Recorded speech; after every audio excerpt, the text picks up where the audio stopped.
I'm here. And we got a big new update for today.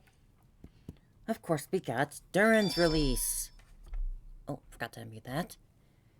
But yeah, we've got Durin and some new story at play here. That I'm greatly looking forward to. Oh, Thank you for waiting. I finished checking your adventurer handbook. Here are your commission rewards. I must have been standing in exactly the spot I need to start the quest. Well, this is certainly one way to get started. We have no other urgent commissions on the books at present. Thank you for all your hard work lately. Perhaps you two could consider taking a vacation. If only. Amazing!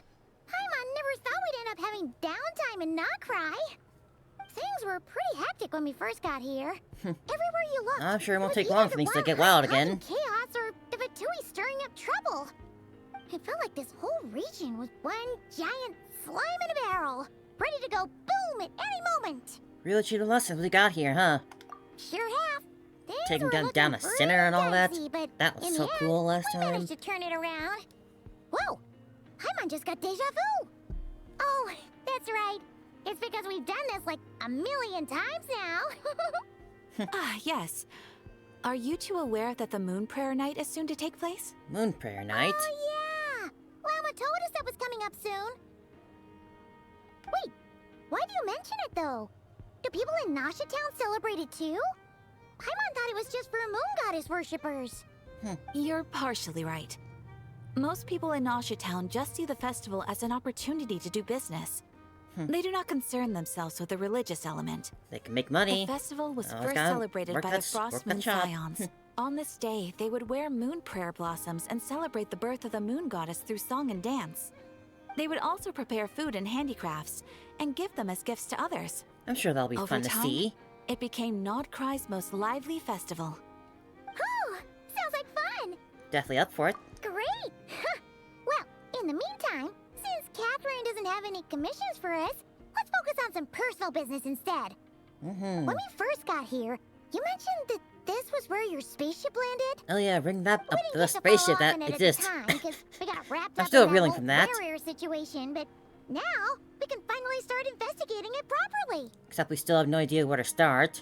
Well, there's a saying Paimon's heard around these parts, which goes, if you lift up a rock, you'll find something you weren't looking for. We have our key still. Does our spaceship not have some sort of like a car alarm feature that normal cars have? Like you hit a button and you make the car alarm go off and you just like echolocate it for like the car horn blaring and whatnot? It seems like something you should have for a spaceship too. By that logic, you'll never find what you're looking for while you're searching, but the moment you stop looking, it'll jump right out at you. Not sure if it's as simple as that. Could be worth a try though, right? Anyway, Paimon suggests we focus on other stuff we want to do for now, and just keep an ear out for spaceship-related intel as we go. Yeah, I'm sure that'll just happen. We haven't seen Columbina in a while. She used to she used a huge amount of power in that final battle against Rear and has been weaker since then. I don't know if I can do anything to genuinely help her, but surely Little Chat can do no harm. One other thing that concerns me is we have no trace of the doctor so far. What's wrong? He looks super serious all of a sudden. I was just thinking about Columbina and the doctor. Huh? Paimon gets why you'd be concerned about Columbina, but what does the doctor have to do with anything? We learned that he's back in Natland. That he's been investigating the moon, so he's been suspiciously absent so far. Oh, that's true. We met Sandrone and even Arlecchino again, but no sign of We're him. overdue for a showdown with the Fatui. It is weird that he hasn't shown himself this whole time. What could he be up to? Engrossed in some experiment, perhaps. Either way, his inactivity is a good thing. True. I'd be fine with not seeing him. Paimon would much rather He's deal not my with type. Marionette anyway. She says the meanest things, but when it comes down to it, she doesn't seem like a bad person. Maybe it's the pressure of being a Fatus? Especially as a Harbinger. Does she feel like she's gotta act tough to keep up appearances or something? Maybe. But then, every time we headed out with Rarier, she always wound up having to repair Polonia and her other robots. She definitely seems to care about her robots more than actual people, that's for sure. Always hurts more for people who care a lot about their image. She's probably still furious about it. I have a feeling that she might have heard that. What? Relax, she's not even here. Huh? What's the matter? Oh, nothing. Sorry, we'll be on our way now. Oh, right, Catherine. Where are we again? But would Sandrona really be a nocturne of the far north?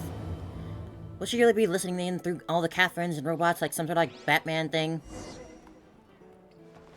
But yeah, I wasn't expecting to get dropped in right there.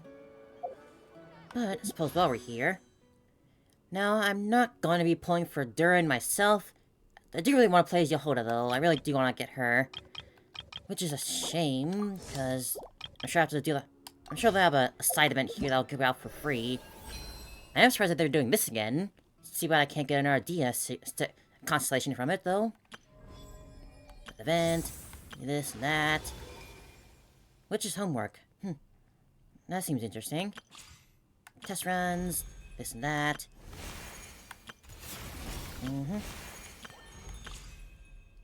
But yeah, I guess I'll do the little tutorial first. Just get those little primos in.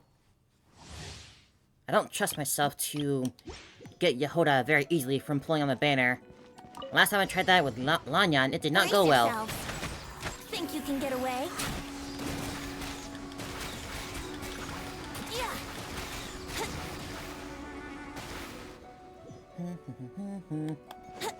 Oh, here he is right here. Get back! Ooh. The abyss is burning shadow! Okay, Durin, look at you. It's meant to be a little venti demo. Stand back!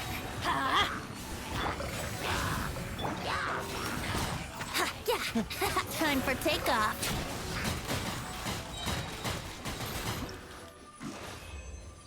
Cool. And what about Durin himself, huh?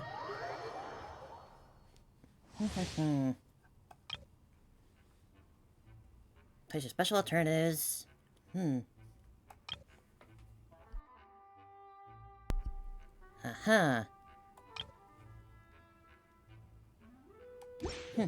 Interesting. Get back! Skill, burst. Okay. Recharging. It is nice to finally have another 4-star or 5-star sword wielder. The story has only just... We haven't had one of those in I feel like in ages. I feel like the last one was Zilonin. Thunder! Stay away from me! Certainly interesting, but I'm much more interested. I gotta save up for Alice still. Very much looking forward to Alice still. Feel this ancient power. Coming to be... Pew! Dumpy, go! Blow them up! The story has only just begun! Devouring clock!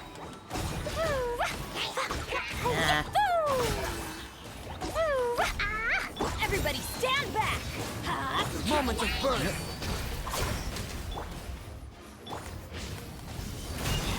A turning point in... Blazing delight! Yahoo!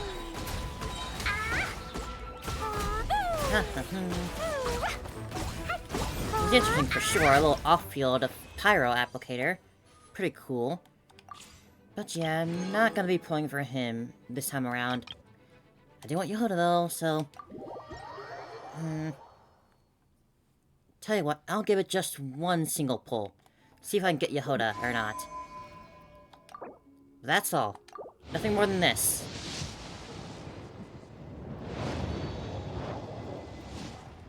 Come on. No. Why would I want Bennett? Everyone already has him as a full C6. Oh well. But yeah, I'm saving what I have.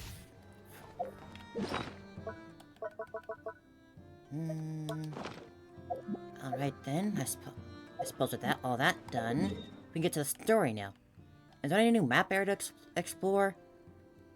No, still just these 3 little islands? Alright then, let's get going. What team should I have for this?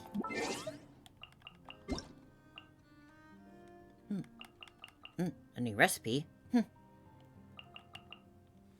And a little birthday message from Nilo. Alright, how about we go for something like... I just want to have a traveler in for story Just what will we come times. across this time? Ready for reconnaissance. Any Here. promising leads? Here. There's still a long... Right. Okay, let's do this. I have no idea how long the story will be, but if it stretches beyond, let's say, 4 hours, I might put. I usually put a cap at around 4 hours before I take a break for the day. Let's see how long we go this time around, because we're seemingly facing a new arc right now with Farir gone. Hi, Columbina.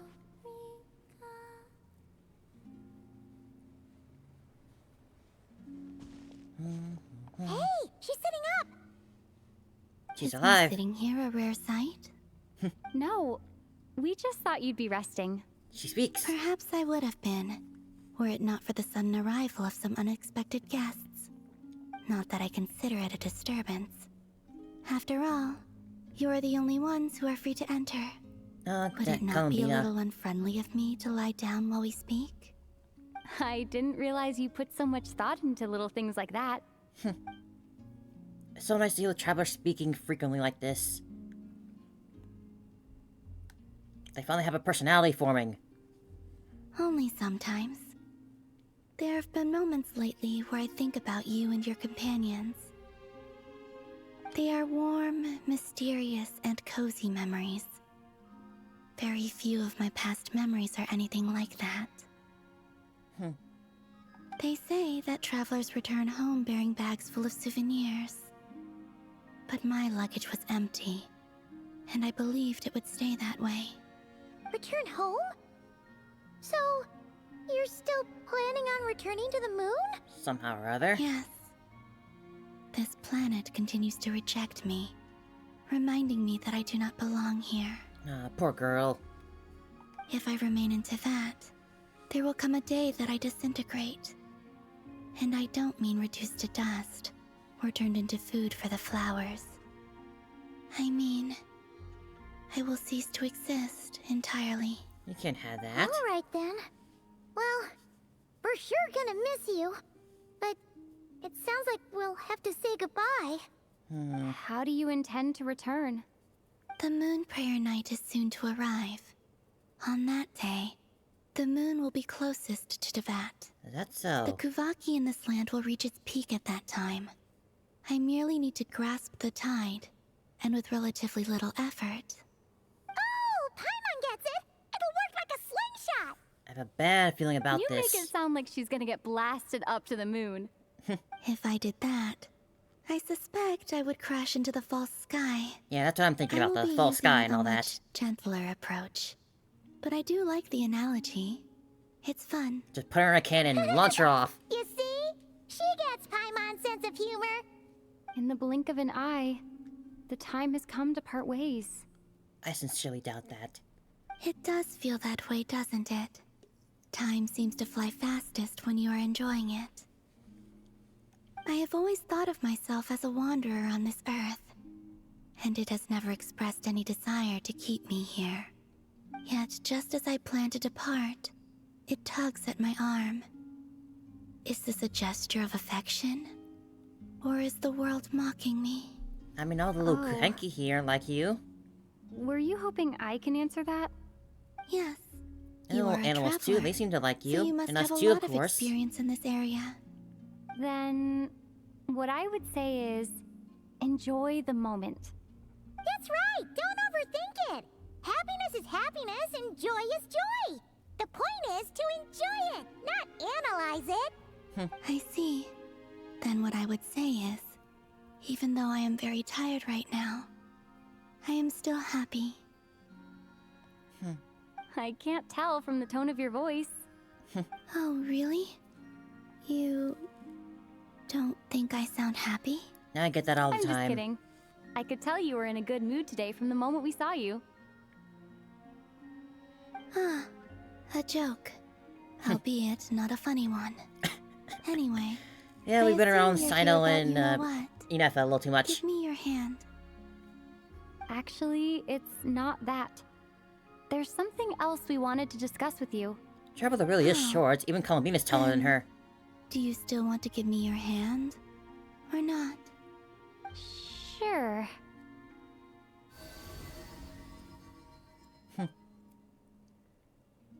Thank you. So, I've heard that in the Moon Prayer Nights of the past, people here would hold celebrations in the Moon Goddess's honor. Since you helped so much in our fight against the Rehir of Solnari, I think you deserve a farewell party before you return home. Might as well enjoy I it. haven't asked everyone else for their opinions on this yet, but I'd like to invite you to join the upcoming Moon Prayer Night. I've never joined a moon prayer night before.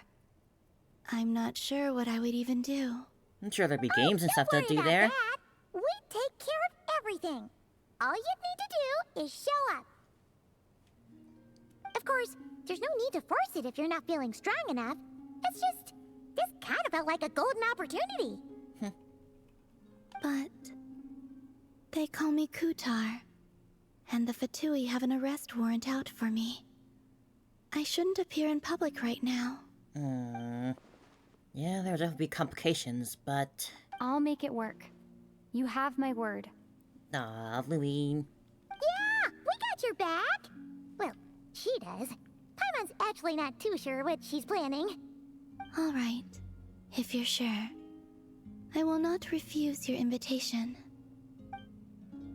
I suppose it wouldn't hurt to pack a few more sights from this world into my suitcase before finally learning what my homeland looks like. There's not much up on the moon from what I can If tell. you see Lauma, please tell her that my answer to the question she asked me is neither yes nor no. Rather, it is. There is no need. That was kind of cryptic, but sure. Guess it's between the two of you. We'll pass along the message. Bye for now.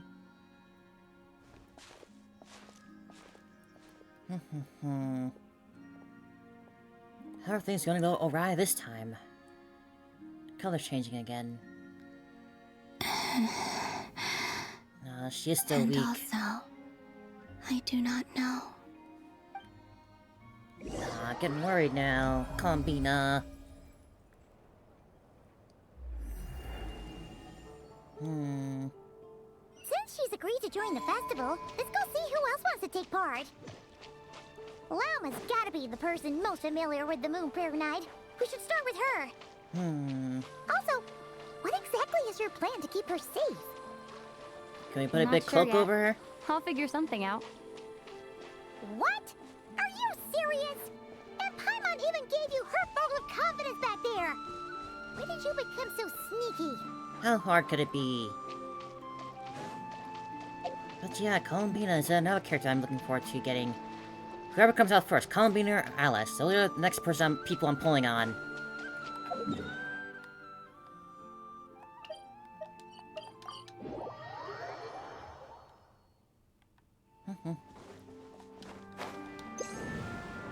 Hey, Lauma. Oh, Varka's here too. What's up, man? What's up? Hey, Lauma, it's us. Huh? Varka? What are you doing here? Beats me. I had a bit too much to drink last night, and when I woke up, I was on Hisi Island. Where were you drinking and how Mr. how Varka is badly? helping to oversee Nasha Town's preparations for Moon Prayer Night. He is here to go over some details regarding the decorations and custom cloth designs. Right, yeah, that too. What do you mean, that too? Is preparation already underway? Yes, celebrating this festival I guess we're is a back not speaking right long-held anymore. tradition Only here on in Columbina. Nod Krai. On this day, the crescent moon at the top branches of the verdant crest turns into a full moon, and the moon prayer blossoms bloom with a special radiance. Our people take these to be blessed omens. It's an especially welcome event coming off the back of all that nasty business with Rehir. Everyone got put through the ringer recently, and now they're looking to turn their fortunes around. The big shots in town all agree that a big, lively celebration is just what we need to rebuild people's faith in this place. Well, you're not No wrong. wonder Catherine said the people weren't so bothered about the religious element. That's right. It's become more of a local custom by this point. The celebrations have little to do with whether the religious stories behind this event are true or not. Even the Frost Moon Scions are eagerly awaiting the coming of Moon Prayer Night, despite now knowing that their past beliefs were founded on a falsehood. That's fair. It's a bit like the Celebration lantern is still riding celebration. Liyue. It's a chance for people to enjoy themselves, not debate the existence of the Adepti. Although in their case, I guess the Adepti do actually exist. Oh, one other thing. We just went to see Columbina. We went ahead and invited her to take part in the festival this time. Hope it's okay. Wait, so... you mean she agreed to it? Huh. That's quite a surprise. I mean, kinda. Then, I suppose that she intends to return to the moon on that day. Seems to be a Oh, yeah. plan. It's kind of a complicated process, but basically, it's like a slingshot. She probably shouldn't have endorsed such your metaphor. I understand. In truth, I had a feeling that she might make such a decision. Well, if Kuthar has decided to participate in the festival, we should prepare accordingly. Yeah, I'm just now noticing all this extra stuff exactly. around us. She was saying how it could be risky for her to show her face in public. We were wondering if there was any way we could hide her. Unfortunately, the people who carved the statues did an excellent job of capturing her likeness. That they did. It will be very challenging to hide a goddess whose face everyone is so familiar with. And I doubt we're gonna take off her little veil over her eyes. That's not pretty. more than we can That's pretty show here. damning too. Nah, don't sweat the small stuff. We can handle that. Huh? Are you saying you have a plan? Not as such, no, but the most important thing with a festival is to keep the mood light and your spirits up. You can't go preparing for a I really like the festival shade of with blue in his those eyes. long It's very faces. nice. You'll never convince anyone to enjoy themselves. The Mondstatter spirit is strong with this one. As Swiping it away from happens, Mossad for so long. I agree with Mr. Varka. Let's start by making our appreciation for Kuthar the beating heart of the festive atmosphere. And who knows? Once we get the ball rolling, perhaps everything will just fall into place. One way or another. Hey, did you catch that? Lama said the thing! Or close enough, at least. I'm looking forward to the Moon Prayer Night already. They're pretty decorations. We have a festival in Mondstadt called Windbloom, and you can always tell which couples are celebrating it for their first time by the smiles on their faces. Big, beaming smiles, like their whole face is glowing. And I have a feeling we'll get to see that same smile on the Moon Goddess's face at this festival. Well, that would be nice. Not quite the same, surely. Anyway, I'll take care of business in the city, but I'll have to leave the decor up to you and the Frost Moon Scions. No one else can capture that traditional aesthetic quite like you guys. But lastly, there's the final key element that brings the festival to life. Companionship. We'll take care of that. Before you leave, let me show you something that we've been preparing. Mr. Varka had asked to see it already, so you may as well tag along. That's got a little cutout face Also, there. I have some further questions about Kuthar's decision.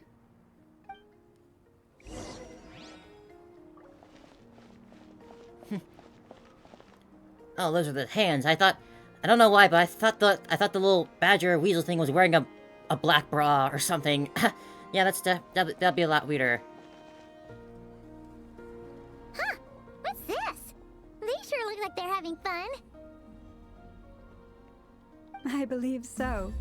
Kuhenki seem very skilled at playing drums like these, although I'm not sure where they learned it from. Ain't that cute? Maybe it's an innate talent?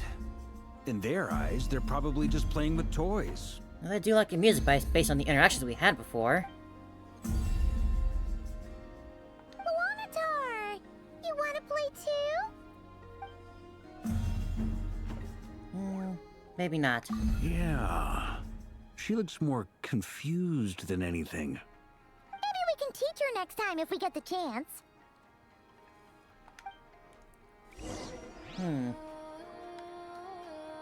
Hit on the left side.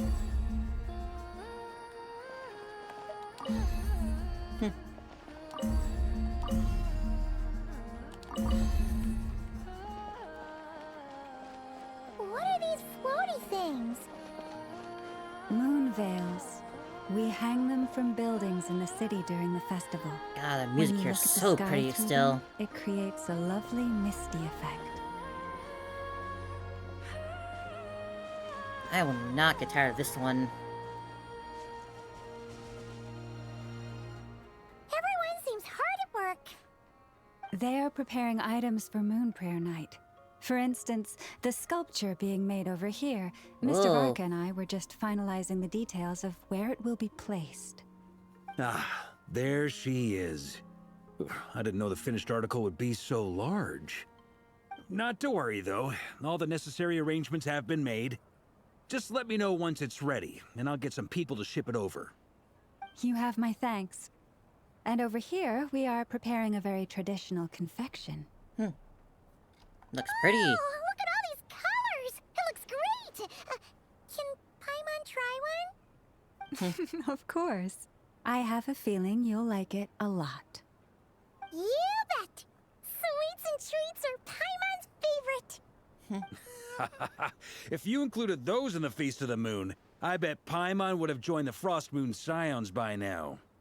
There will also be verdant crests like this present in Nasha Imagine that Town Paimon during with the deer festival. horns. The timing of Moon Prayer Night is not completely set in advance. We make a rough estimate, then observe the changes in the verdant crests and moon prayer blossoms to guide us. As such, the wait itself is a fun feature of this particular festival.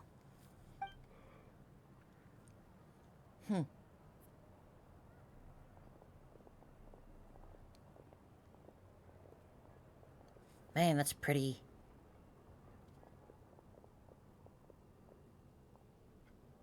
Let's talk here. To tell the truth, I am very surprised to hear that Kuthar is willing to participate in the festival. I once asked her if she'd be willing to stay with the Frost Moon Scions. I could introduce her to everyone, and we could be a family to one another. She did not answer, but she has not appeared here since. I took this to mean her answer was no, but if that were the case, she would not have accepted this invitation. Speaking of answers, she asked us to pass along a message. There is no need. Ah. I see. Maybe she I is guess right. that was the question. Maybe the Frost Moon Scions of today no longer need a moon goddess. But my wish was not for her to come here and be worshipped as a deity. I simply wanted to offer her a place to stay. I'm sure she believes that showing herself here might invite Fatui intervention, and as such, she does not wish to cause us trouble. But what really pains me about all this is that this is her birthplace. She ought to belong here, yet no one has been able to grant her shelter. I think I'm qualified to weigh in here. When someone's about to depart on a long trip, what they need is blessings, not burdens. We should wish her the best, not make the journey harder than it already is. Yeah, you know something about Anyway, being away on she's a agreed long to trip. attend, hasn't she? All we need to do is simply respect her decision. I see your point. Yes, she will soon depart after all. Our job is to leave her with some happy memories. Besides, who's to say her journey to the moon is a one-way trip? It's not like she can't come back and visit if she wants, right? That's Paimon unclear. agrees wholeheartedly. Festivals are all about having fun, so let's keep it simple. All right, I'm gonna head back to Nasha Town soon. Want to come with? I'm guessing you have some other folks to visit there. Sure thing, let's go. Bye for now, Wilma. Thank you all. Goodbye. See you later, Llama.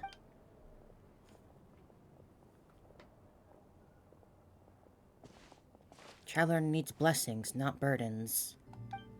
Sounds good in principle, but will blessings alone be enough for Columbina?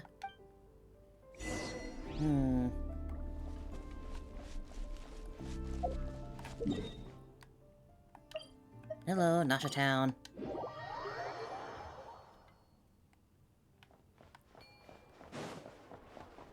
We certainly want Columbina to have a safe journey, but it'll still be sad to say goodbye. If we do have to. Ah, look who it is. Our boys. Huh? Hey, over there! It's Durin and Albedo with twins! What could they be chatting about?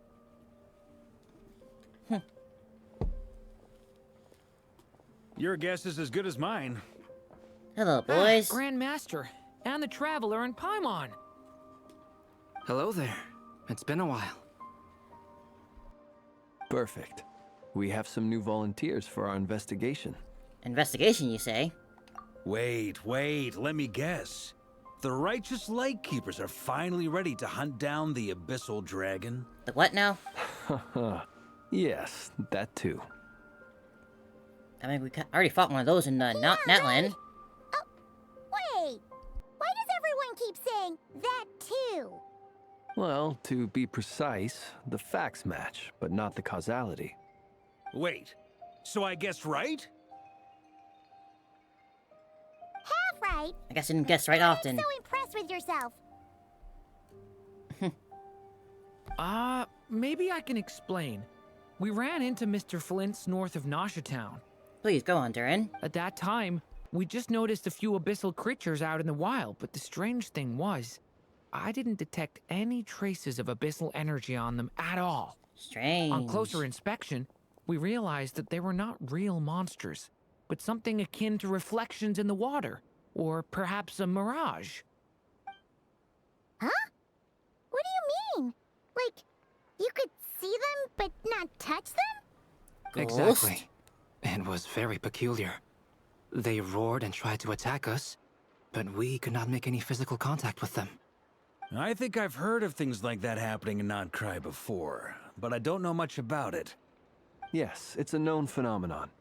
Mirage-like illusions tend to appear in Nod Krai in the run-up to Moon Prayer Night.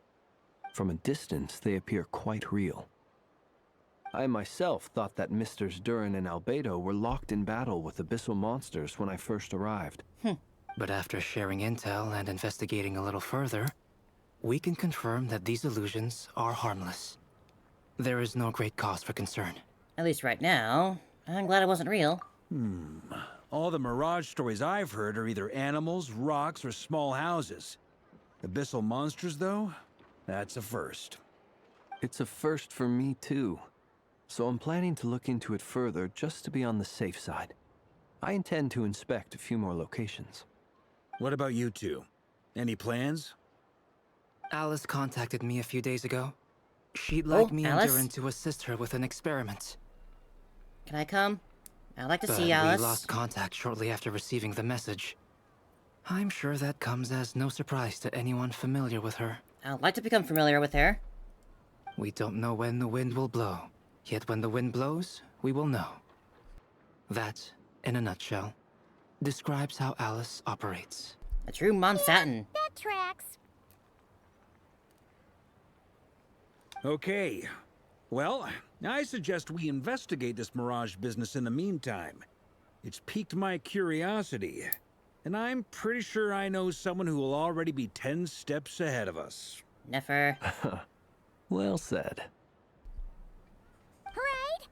Whatever's happening in Nod Krai, she always seems to be the first one to know. Mm-hmm. Let's go see what she knows. We can invite her and her staff to the festival while we're at it. She doesn't have her chessboard anymore, though, right? Wasn't that destroyed with the fight with Rear? Why make a noise like that? I can only assume that was a statue. It's like I was trying to just heal me repeatedly.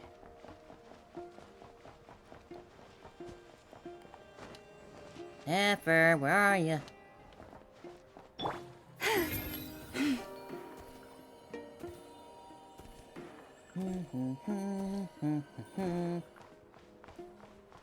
I really do want to play as Yehoda, but I just don't want to spend anything to get her right now. I don't want to build pity.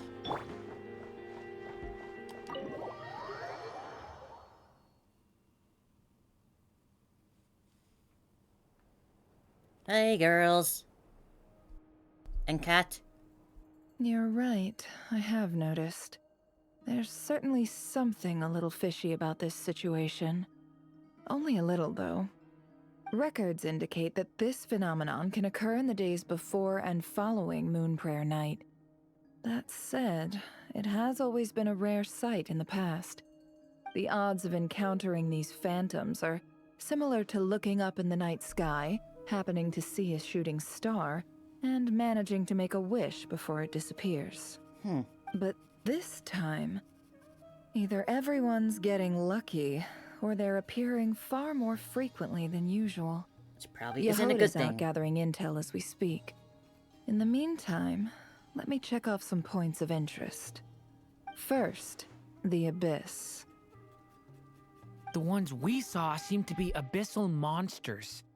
Indeed. But we have identified one location where many more of them have made an appearance. And not just monsters, but human phantoms too. Given the scale and nature of the Anyone phantoms, we know, or just random people? it's almost as if someone's last memories are coming to life. Or perhaps the memories of multiple people. Is this at all similar to, like, to how the Night Kingdom works? So you possibly? mean the phantom monsters are hunting down the phantom humans? Exactly. The phantoms can interact with each other, but we have no means of intervening. In addition, some of the human phantoms would seem to be from the very distant past. This is clear both from the clothing they wear and the stories they tell. They claim to be from Hyperborea, So you're able to communicate with a name them. which I've heard from Lauma before. If this is true, it means they must be from 6,000 years ago. Did Paimon hear that right? 6,000 years? It sounds like this merits further exploration. That'd be a big help. I'll leave it with you, Albedo. My knowledge of ancient history is non-existent. I used to doze off every time the pre-Knights Favonius era came up in class. It's quite a miracle I'm that not you were surprised about able that. to understand these phantoms' speech, given how long ago they lived. I suppose you're right. But I'll leave the archaeologists to ruminate over that conundrum. As an intelligence broker, my sole interest is in the value of the information I gather. Which, in this case, hopefully means earning myself some good favor with our dear Lady Moonchanter. So calculating. Whew, this intel broker logic always catches Paimon by surprise. Sounds to me like we could split the work up. I think the abyssal phenomenon is best left to Albedo, Flint's, and me. Agreed. It coincides Having our with my big split duty up as a like we had last lightkeeper. time?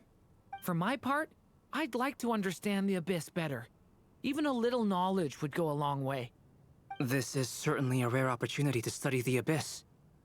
But even rarer, perhaps, is the chance to make contact with the Ancients. The Curatorium will take the lead on investigating the Hyperboreans. We put in the work to learn what we know so far. It seems only fair that we get some quantity of exclusive intel. That just leaves our trusty that team figures. of 2 unassigned. Seems like it, yeah. Wait, so we're... Since you became an honorary knight, of course. This was part of my grand plan all along. Ha ha ha! Oh yeah, by the way, we managed to convince Columbina to come to the Moon Prayer Night celebrations. Would you and Yehoda like to join too? She agreed to that? Huh. Quite an achievement. Never underestimate the traveler, I guess. Yeah, I'd be we're just happy to charismatic join. like that. No point shutting myself inside when the streets are all decked out. I doubt any clients will be visiting during the festival in any case. And Yehoda loves a party, so I'm sure she'll jump at the opportunity. No. No. Oh. No. No. No. No. No. No. No. There she is. Way to contradict me in front of... Wait. No, that's not what I have have bad news, boss. So many people. All right, everyone inside, quick. We are inside. Oh, Yoda. This is gonna sound crazy, but hear me out. I saw one of those phantoms at Star Sand Shoal, and it was some sort of flying ship. Flying ship? Like a spaceship? Spaceship at Star Sand Shoal. That's gotta be the one you came to Tibet in. You said you saw the same thing through the moon marrow, right? This is big. Huh? You already know about it? Ugh, I thought I was gonna blow people's minds. Turns out I'm the last to find out. Wait, back up. You came here in a spaceship? Now I love you, Hilda, so much. What's it like on the inside? Was it like flying through space? I want to know everything. Maybe next time. There. Can you please go on with your story? Yep, exactly. Huge discovery. You're the best. Second best intel broker in the world. After your boss, of course. Wow. Really? Well, look at that for a smiling I crowd. don't know if I'm all that, but... I guess that decides where we're heading next. Come on, don't look at me like that. I know the spaceship doesn't have anything to do with me, but you don't want to leave me as the only one twiddling my thumbs, do you? Please? He just wants to be involved Fair too. enough. You can tag along.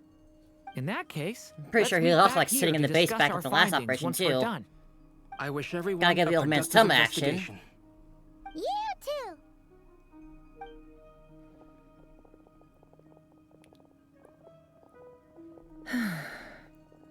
And she said the spaceship was flying, What's not up, like just boss? grounded. Aren't we gonna head out? Tell me, Yehuda, when did the curatorium start giving out intel for free? Uh-oh. Oh, sorry, boss. Ha. Oh no. Someone's in trouble.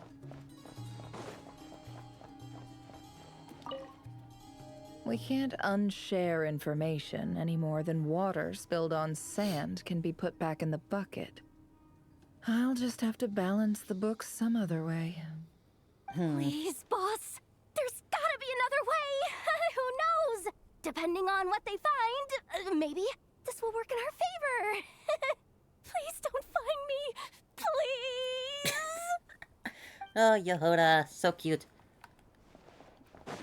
Well, I'll get you on the team soon. Soon enough, Yehuda. Just not today, unfortunately. Alas, you're put on the banner that I'm not pulling for. Back to Star Sand. This gray beach has always been so very strange.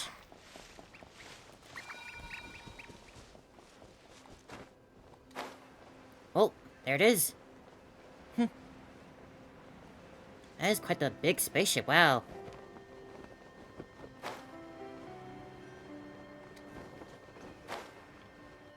Quite sizable indeed. Wow, what do you know? Yehuda was right on the money. This phantom really is your spaceship. But that's so weird. Why would it show up here? Is it some kind of projection? Or a ghost? Like, maybe it no longer exists, but somehow it left an after image? Not sure either. Ah, you're already here. Hey, Llama. Miss Lauma, what a surprise. I thought you were busy with festival preparations. I was. Then this until one happened. of our people informed me that a strange sight had appeared at Star Sand Shoal. No one's ever seen something quite like this before.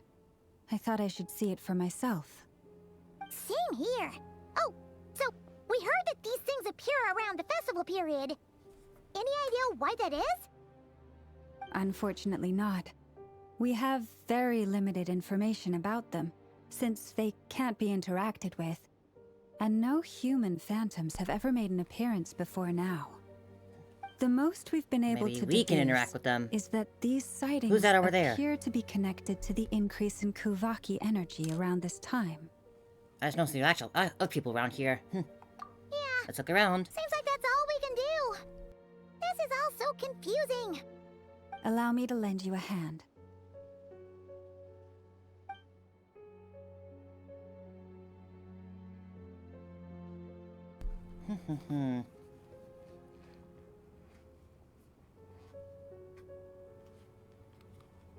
Nothing.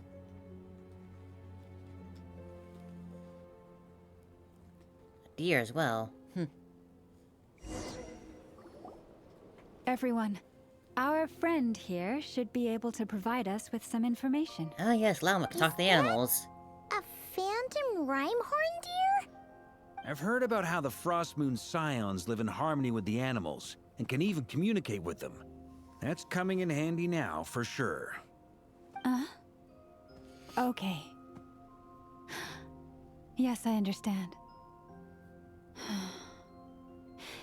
Then how about this?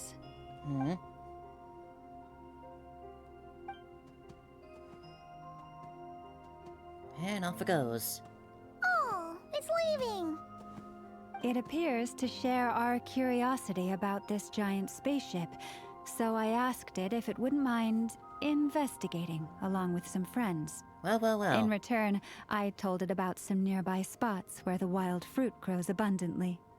We may live in a different era from these phantoms, but I trust that the terrain, climate, and ecology here are more resistant to the effects of time than some things are. Fair enough. Let's give them a moment and hope for Something the beyond my best. knowledge.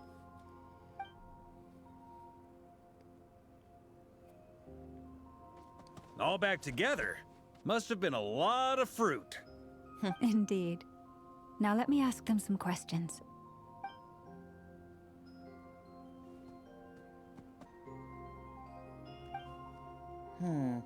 It did find a lot of wild fruit, enough for them to feast for a long while. Happy for them. This puffin circled in the air several times, but didn't spot anything out of the ordinary. Certainly nothing to do with the spaceship. Well, it definitely makes sense to get a bird's eye view. Indeed. Other than that, I was also thinking that the world these phantoms see is also different from ours. Oh, I That would get make a what lot of you sense, mean. yeah. The wild fruit exists in both times and spaces, but there might also be things that only exist in that space-time, which we can't see. Because we don't see their whole world and only small fragments. Good point. Great thinking, Llama. Blunthorn rhinos can use kuvaki to shift great rocks, but this one says it couldn't get that ship to budge by even an inch. The sniffer mole tried too, How much strength does but it? Does despite that little thing being pack? a skilled digger, it could not get through. They say that the spaceship looks robust and undamaged. Does it have a force field around it or something? Seems completely impervious to any and all attacks. Whatever lies within is well defended from harm. So, just like us humans, there was nothing they could do about this spaceship either. Yes. Still, they deserve our thanks. Thank you, We are animals. grateful for all your efforts, dear friends. Now go and enjoy your feast. I've noticed some other human phantoms gathered nearby. Come on, let's go talk to them. See what they have to say. Although we just talked to the animals before instead of the humans first.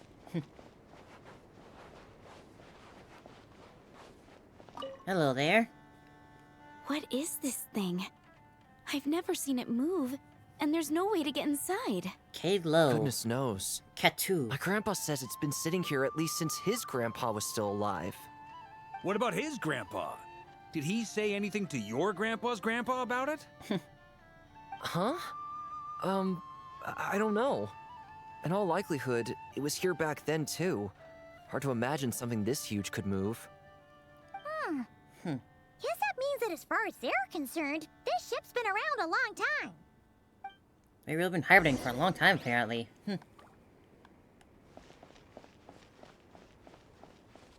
about you, fella? I see something glowing over there. What's that? Excuse me, I got distracted for a second here.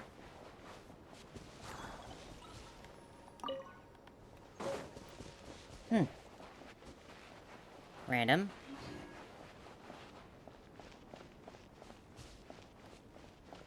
Hello there. Come on, brothers. If we can get even a small chunk off of this thing, it's gotta be worth a fortune. Today is the day we strike it rich. Hey, that's my car there. Don't you dare scratch it. You mean Paimon? Yes, brother, I shall join you. Let's make our fortune. That's my car there. We should go with them. What the? This thing is crazy tough. I can't even scratch it. What's it made of? Sorry, brother. Looks like we'll have to seek our fortunes elsewhere. Enjoying yourself? I was just seeing if I could influence this phantom's perception by playing. But nope, no dice. I'm sure we're all starting to build up an idea of what's going on here now that we've spoken to some of the people. These phantoms are reenacting real historical events in Nod Krai. It's almost like we're in some kind of interactive stage play. We can talk to the actors, but the plot is fixed, and we can't influence it. It makes sense. History is set in stone. The objective facts of the past cannot be changed. Yeah. Paimon totally thought you were just goofing around earlier.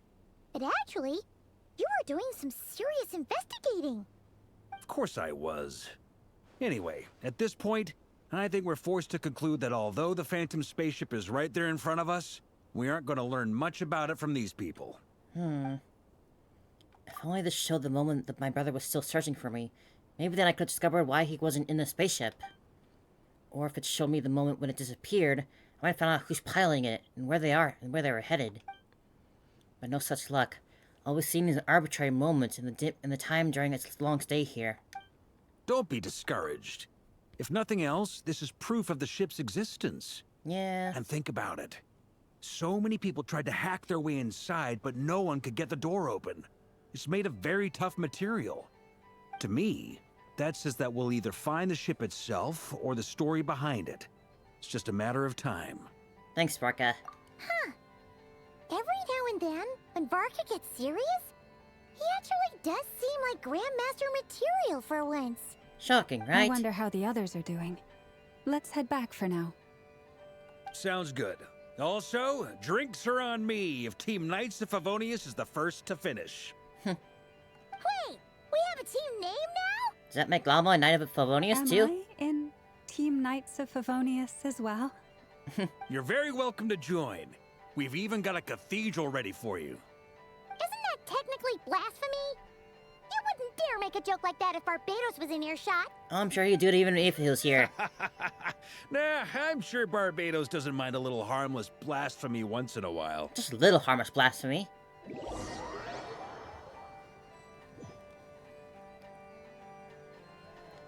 Uh-oh. Well, that's a shame. We can't really help him. Oh, no! Get away! Oh. That's a shame. They didn't bother giving him names, or just kill him. I know it's hard to stomach, Mr. Duran. But as I'm sure you've noticed, there is nothing we can do to intervene in that which unfolds before us. But we have to at least try. Duran, you're a good And kid. try you have. But are you aware of how many unsuccessful attempts you've made now? I wasn't keeping count. I'm afraid this is the 39th failure so far. Or the 5th if we're only counting this particular victim. There are No, no just indications 5 times that just these that guy, phantoms wow. may be altered in any way. You seem to have calmed down a little. I'll make us a fire. You should rest and have some water. Feeling any better now, Mr. Duran? May I ask a few questions? Be my guest. What exactly are we witnessing here? What happened to those people? Just some My part of guess would history. be that we are seeing Nod Krai during the Conrian Cataclysm. Would that be accurate? Conria. That is correct. As you know, once the abyss senses even the tiniest crack, it floods in and spreads like wildfire. There was a time in the distant past when it permeated all of Nod Krai, causing immeasurable harm. The people paid a terrible price to heal this land. Then 500 years ago, the whole of Tevat suffered an abyssal disaster. Once more, Nod Krai was dealt a devastating blow. I see. Poor Nod Krai. In the face of the abyssal onslaught, all were like grains of sand tossed around by a tidal wave. Be they human, fae, or god. The moment you witnessed is but one drop in a whole ocean of catastrophe. All right. I guess that answers my second question, too. I wanted to know why there's nothing I could do to help them, and that's because what we are seeing. Oh, even Taylor's like curled up is still in the history. chair. That would be my guess as well. As I understand it, history and fate are not all that dissimilar.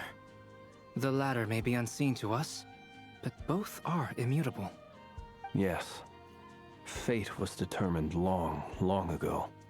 I still have a couple of other questions for you, Mr. Flint's. You mentioned more than one abyssal disaster that has struck this land in the past. How can you be sure that what we're seeing is from the Conrian incident? And also, how are you able to stay so calm when you're talking about these events? From everything I know about you, you're not cold or ruthless, and you're not indifferent to the suffering of others. How observant. Alas, I am forced to show my age. I must be 600 or 700 years old by human measure. Wait, so you... One is not easily moved by history when one has witnessed the truth firsthand. I'm sorry. You needn't apologize. Your passion is a good thing to have. Treasure it. Because someday you may find it in terribly short supply. Now, at the risk of offending you, I have a question in return. Your curiosity toward the abyss, is it born from hatred or because you sense its call? Ooh. I only ask because I kept a fragment of Rerear's body in my lantern for a short time. Specifically, his heart. So I know what a burden it can be to carry the abyss with you. And I hear its power growling from somewhere within you. In my eyes, your mere existence is a miracle. My honest answer is... I don't know. I don't think I have the confidence to say for certain. What I will say is the abyss is not the only issue that haunts me. Even before I became who I am today, the question dogged me constantly. Should I even exist at all? Aw, Duran. My doubts remain unresolved. But when we fought Rerear, something became a little clearer to me. Sometimes it is the darkness within us that allows us to achieve the impossible. I certainly got the sense from your 39 attempts that you were trying Shout out to guide you achieve to the where the light impossible. is. Something It like sounds that. like you've resolved to see the truth for yourself. Absolutely.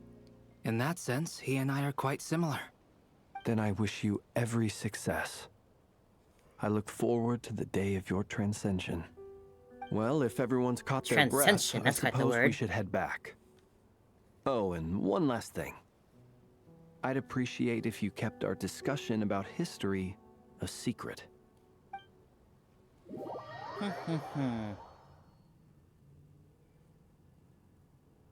Incredibly, our separate investigations led us all to the same conclusion. Hooray for consensus! Not Yeah, so much in this but time. we barely learned anything, though. I totally thought this would be the mother lode. Talking with the ancients? I mean, come on! But nope. All we got was useless snippets of conversation. And all this stuff about moons and hyperopia. What a load of baloney. Seems like people back then had a few screws loose. I understand your frustration. We found the same issue. Each phantom only showed a very brief moment in time. There isn't much value to be found in these miscellaneous fragments of a civilization's history. no matter how glorious it may have been. If there's a silver lining, it's that these phantoms are harmless to the present reality. They shouldn't get in the way of the festivities. Besides a little mental trauma, maybe, from people witnessing that. Depending on how graphic those, like, assaults get. You look disappointed, Nefer. Is something the matter?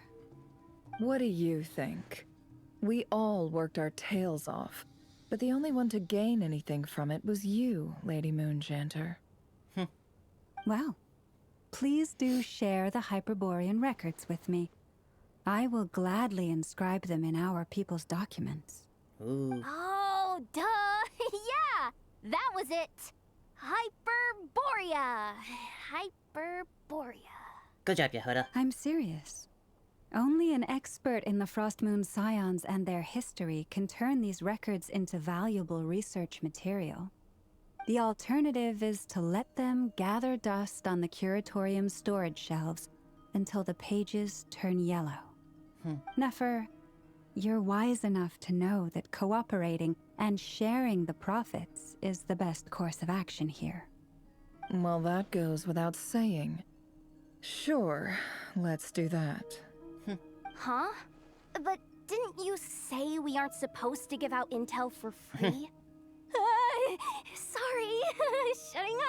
Shutting up. Only Llama can boss Nefer around. Good time to push Nefer's buttons.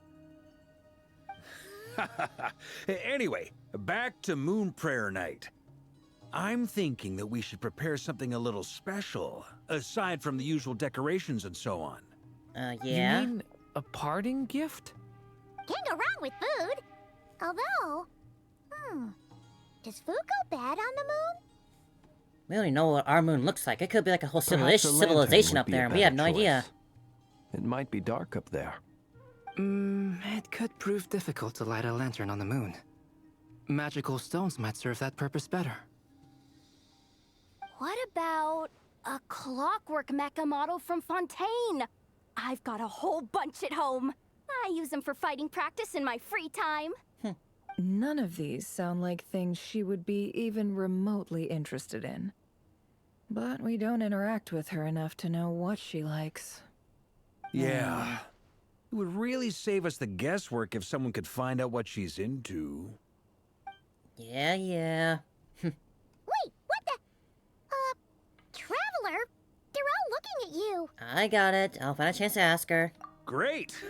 Haha, problem solved. Now, I need to stop by Dory's.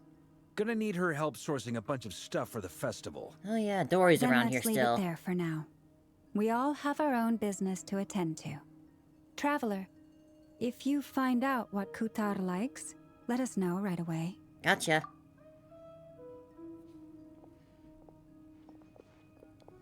I still like how she says it's like coutarge. Is something the matter?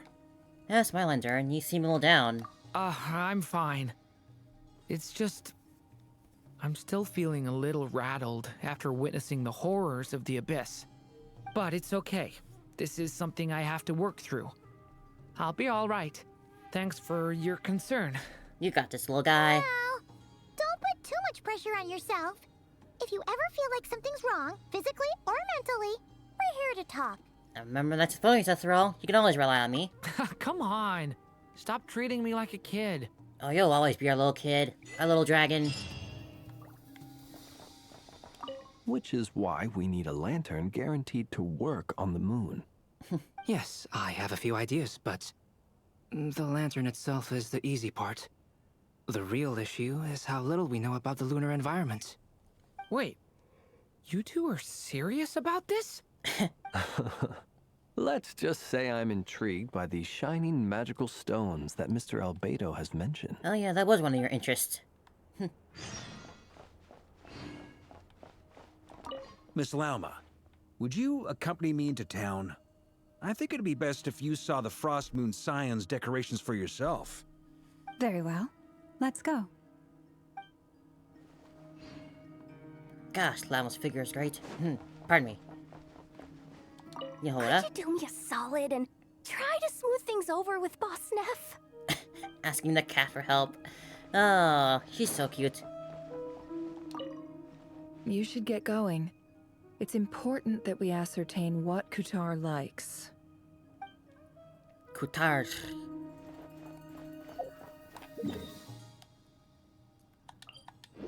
Hey, Columbina, we're back. Everything all right with you, girl? Flowers are blue. Oh, not all of them. Columbina? Columbina, we're back! Color's not quite right in here. She's not here. I can't sense her presence at all. Weren't there a few Kuhenki here last time, too? Where did they all go? Maybe she took them out for walkies? Walkies? For Kuhenki? You're not pets, you know. Oh, well. Looks like we just came at a bad time. Let's try again tomorrow. There's still a few days until Moon Prayer Night, so we're in no rush.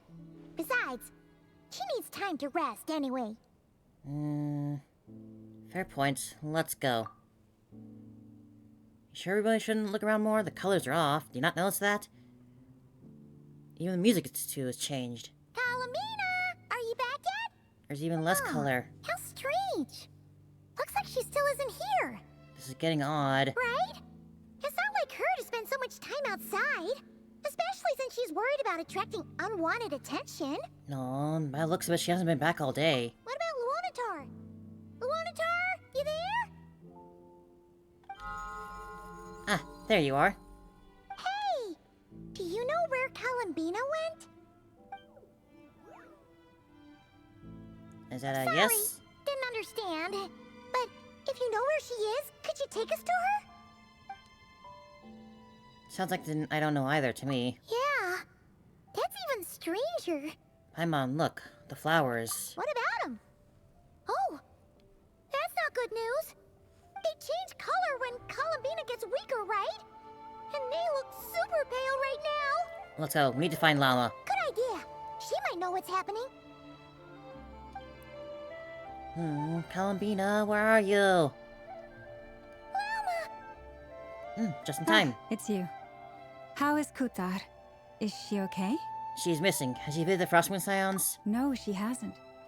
I came here to check on her after I noticed the flowers had changed color. Based on past precedent, she must be very weak right now. Even getting up to walk would be a struggle. It seems unlikely that she wandered off outside. Could someone else had found her and captured her? She doesn't do that at the best of times either. Doctor? So yeah, this is super weird. Has anyone approached the Silver Moon Hall lately? No. Very few people are in the know about Kutar's whereabouts. And if anyone suspicious had visited, they'd have left some sort of evidence. Come on, let's go to Nasha Town. If anyone has seen her, someone there will know about it. It's Nod Krai's information hub after all. Makes sense. Let's go. Maybe she did just leave on her own. It could be possible. Maybe she didn't, like, grow more attached to the places around here than she was already. Maybe. Making it harder to leave.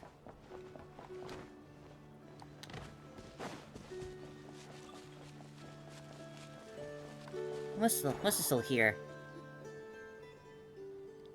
More decorations. Wait a moment.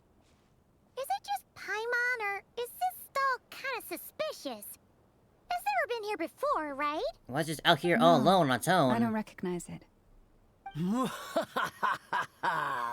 Alas, your free and easy adventure time is over. Now, prepare to face the final boss of Nod Krai. Is that? Whoa! Where'd that voice come from? Hold on. Not sure, but it's definitely hostile. Nah, they're just trolling. No, not that way. The final boss is right here. Is that the voice from the tea? Sniffer Mole? One of the hexes? That's the final boss? Surely not. The voice is Also, The voice is very familiar. Okay, the jig is up. I'll stop teasing you. Turn around. I'm right behind you. It seems I managed to leave quite an indelible impression, even though you've never seen my face. Oh, nothing could make a great maid more pleased with herself. Ah! Alice! But most importantly, the mother of the most adorable Klee. Ah! We finally get to see her. She's so pretty and cool. Ah! They changed. Oh my gosh. Oh! Oh! I didn't know I'd get to meet her here. What is going on?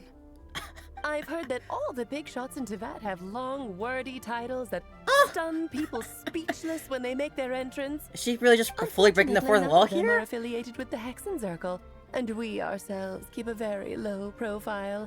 The notorious name-dropping doesn't quite work for us.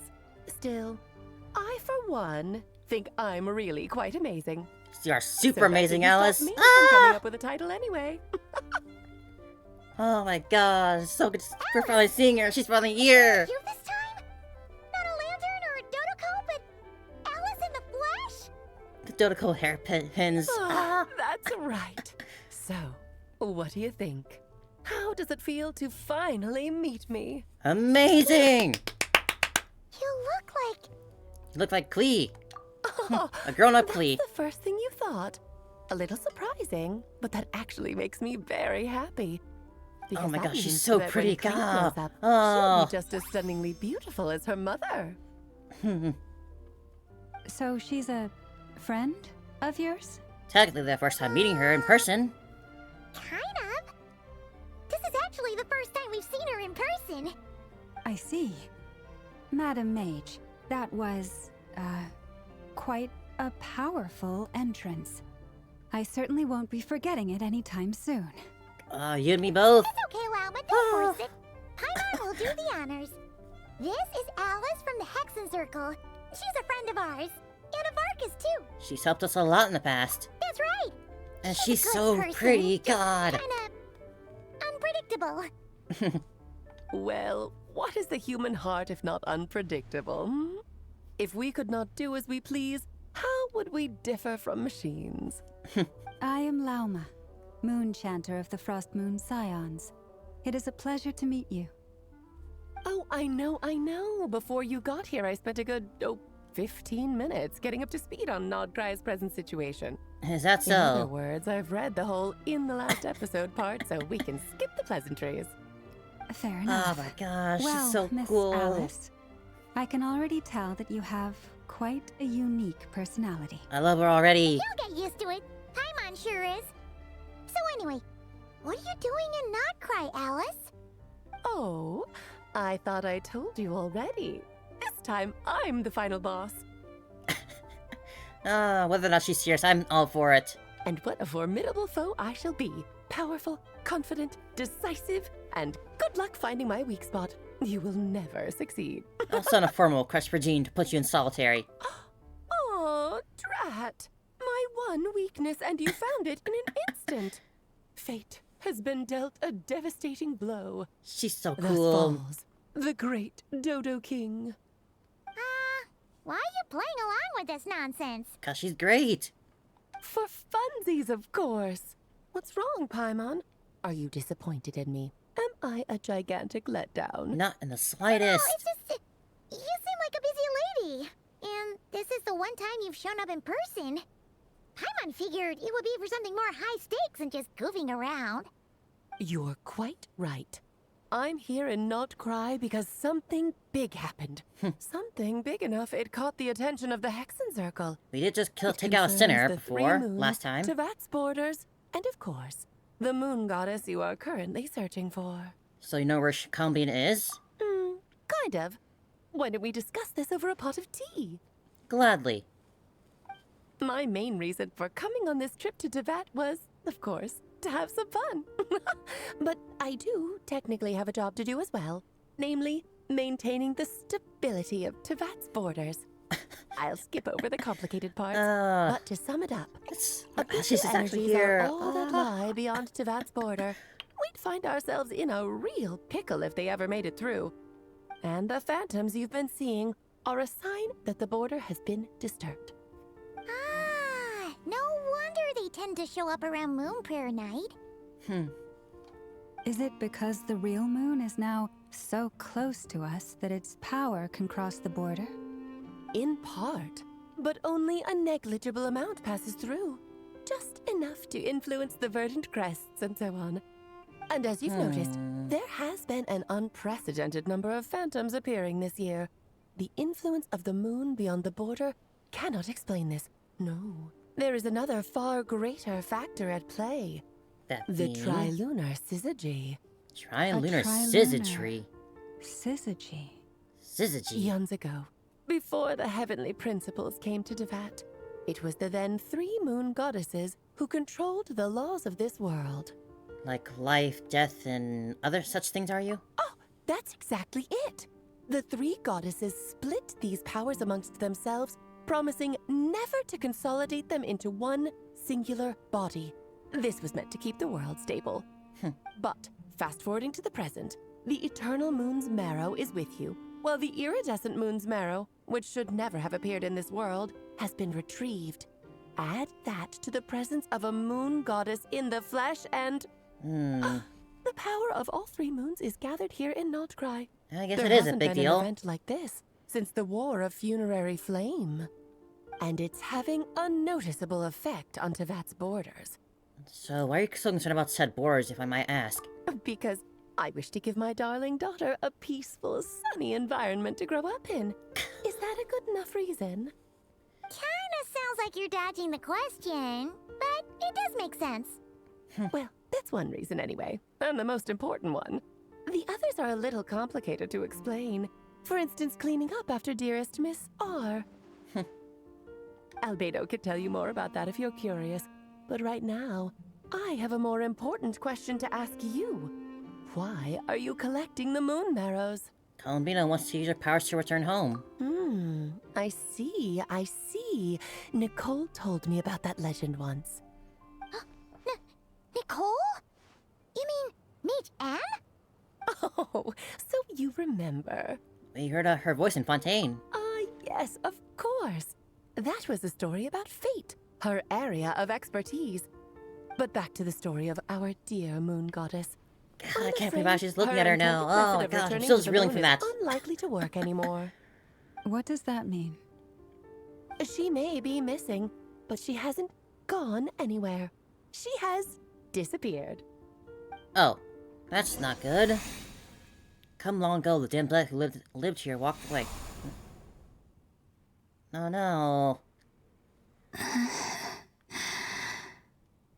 My body is so heavy.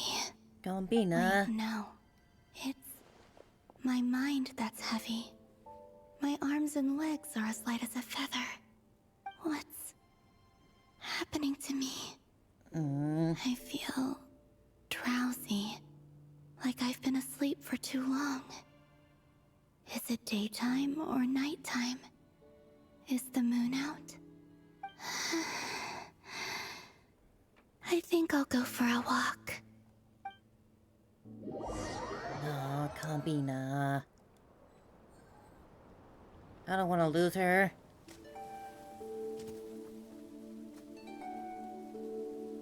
Are you out for a walk too? Huh? Oh no. No.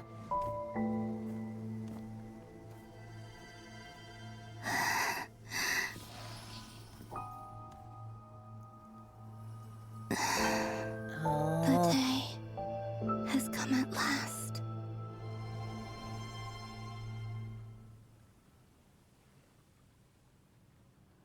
Oh no. Have I grown so weak that I can't even sustain my physical form? But Moon Prayer Night is nearly here. I was so close to returning home. No. Death is near.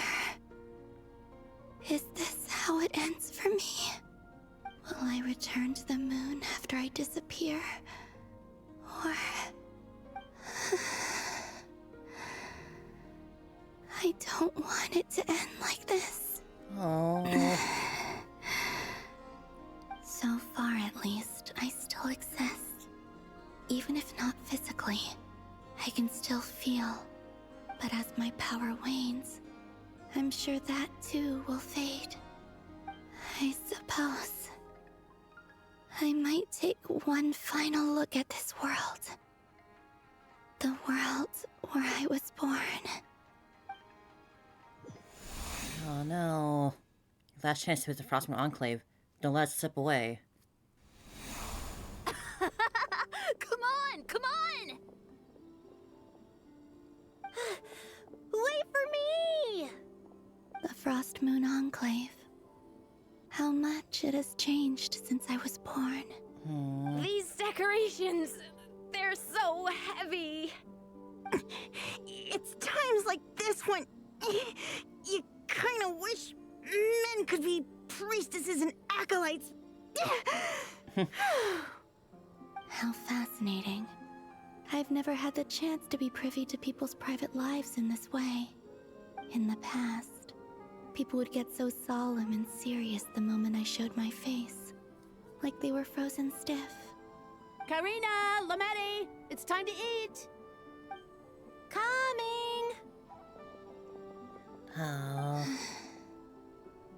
I want to watch them a little longer. I guess now she really is like a god, just watching her people. Oh. Just watching her people, unable to be perceived and just fill watching. These balloons with air, right? Yep. Try a couple now to test things out. The rest can wait till Moon Prayer night. Think fast. Rita!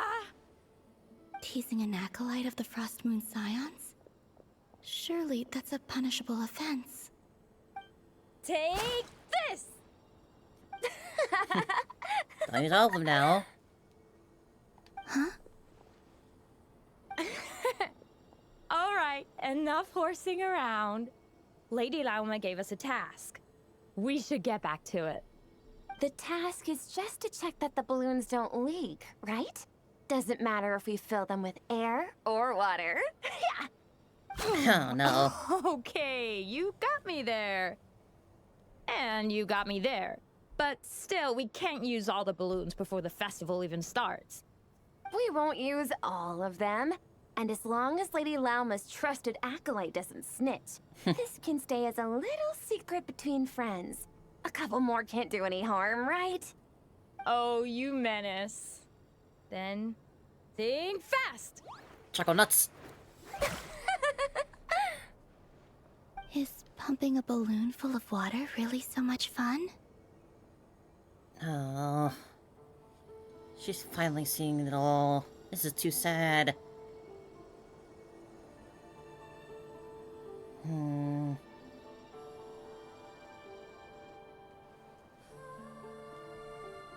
She can't leave us now. I'm sure you're both tired from playing all day. Come on, eat up. A plain, humble meal. That has always been the way of the Frostmourne Scions. Huh? How come Lametti got a midsummer berry dessert? Oh, I always get Lockaberry. I don't mind sharing. You can have a bite of mine if I get to have a bite of yours. They're sharing food? I've never shared food with anyone before. Even at the Harbinger tea parties, everyone just ate off their own plate. And when I couldn't finish my food offerings from the Frostmourne Scions, they'd leave the leftovers out under the moonlight for the animals to claim. Hey! That was 2 bites!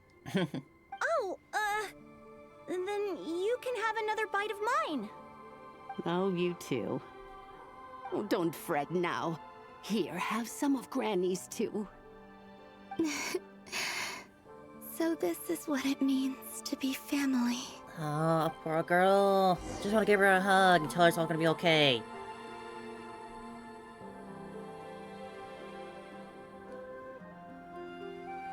I'm seeing so much that I'd never usually get to see. They'd never act like this when I was around.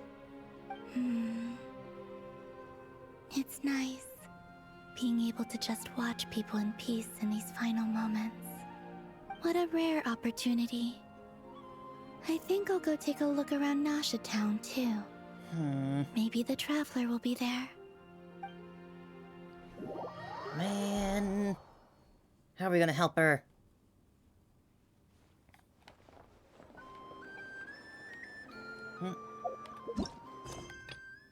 Ah, come on now.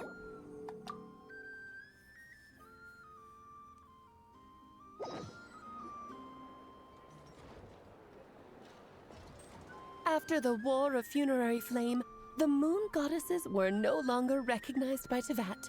They lost the whole foundation for their existence. That's why the moon goddess's strength is fading. She cannot withstand the world's rejection of her. It's just like what Columbina said, the world self was rejecting her. To be more pedantic about it, the moon goddesses did something to offend the heavenly principles, and that's why they were ousted. Something of a recurring theme in Teyvat's history. Those heavenly principles at it again. Theoretically, speaking so candidly should put me in their crosshairs too, but they can't tell me what to do. I'll say whatever I want. God, I love her. The moon marrow energies were but a drop in the bucket for her, and that battle against the Ray Hair of Solnari only weakened her further. Fortunately, it happened close enough to Moon Prayer Night when the Kuvaki concentration here is high. That's the only reason she managed to survive this long. What do you mean, fortunately? You said she disappeared. We're too late. Oh, what a headache. I thought this was all common knowledge. I guess I have some more explaining to do.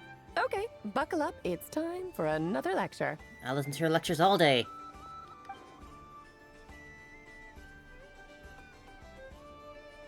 Now, I said earlier that the moon goddesses lost the foundation for their existence. The reason for that has to do with the natural order. Basically, the rationale for their existence in Teyvat was lost. The same logic applies to the present moon goddess too. Consider her existence so far. Her comrades in the Fatui called her Damselette. And she was worshipped as Kutar by the Frost Moon Scions. But these connections have now been severed, whether by her hand or yours. So, the rationale that once sustained her existence is now gone. Wait, we did that to her? Uh-oh. Oh, well, strictly speaking, yes. But let's not start pointing fingers, shall we? I'll only end up as the big bad villain, and that's not the kind of final boss I want to be. If you're making light of this, hopefully that means you have a plan? Of course I do. I'm only the greatest mage in the whole entire world. Now, if I you love wish her. to find your moon goddess, there are two problems we need to solve. Of course I do. I'm only the greatest mage in the whole entire world. I love just how full of herself she is. Firstly, we'll need to strengthen the connection between her and Teyvat. At least enough to sustain her until Moon Prayer Night. Strengthen her connection. But does that mean I'll have to rally all the Frost Moon faithful behind this? I'm afraid a bygone faith and a former home won't be of any help to her now. Do you know her name? Like her true name? Name? That was something we did not know last Names time. are very important things. A name is a fundamental concept that anchors one's entire existence. I asked her once, but she said she didn't know. Then your first job is to find it. Are we As a gonna name moon her goddess, ourselves? We've done I'm that before. Sure she must have a name she identifies with. Neither Columbina nor Kutar is her true name, and she's never really accepted either of them. So, finding out her real name is enough to sustain her existence? Yes, I know it sounds like a small step, but every journey begins that way. So for now, that's all we need to focus on. The second problem is with her plan to use the moon marrows to return to the moon. Unfortunately, piercing through the false sky will take an enormous amount of power. Given her current condition, she won't be able to provide. Yeah, we saw how much it took anywhere Malika near down her power, break through the sky, and that was even only if for she a brief recovers her moment. Physical form. But no need to fret. Nicole's the expert in this field, and I'm sure she'll figure something out. Wait, Mage N is going to help us out too? That means we've got 2 Hexacircle mages on the case. This is turning into a pretty big deal. And I'm loving it. Actually, this is more of a side quest for me. Like you said, I'm a busy lady, so I can't stay for too long. I'll have to return to Teyvat's border soon. No. Alright, thanks for telling us all this, though. That's the upside you get for looking out for my little Klee. Hopefully that will incentivize you to carry on keeping her company in the future. Of course, I never Anyway, forgot her. Jokes aside, you'd better get moving. It will take quite a miracle for the Moon Goddess's consciousness to hold out till Moon Prayer Night. Oh, I suppose I might as well tell you where Nicole is before I leave. Off you go now. Her expressions are so cute. Time to meet your new friend. Oh, yes.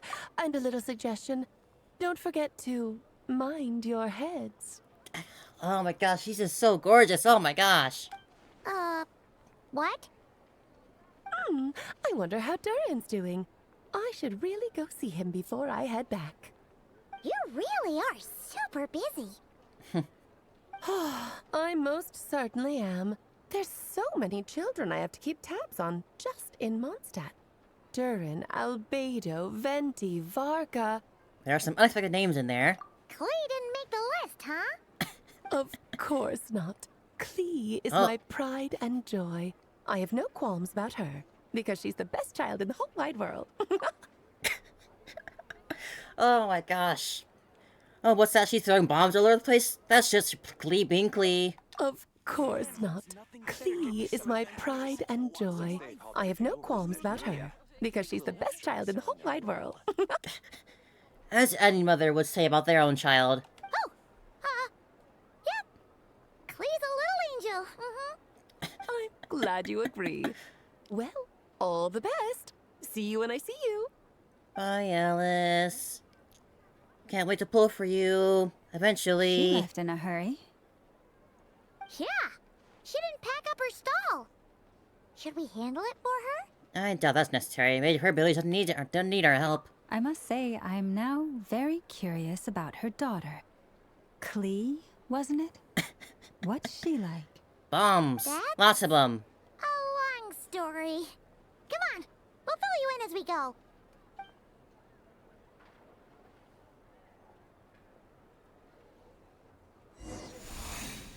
Bombs. Klee's got them. As long as you've got enough rubies.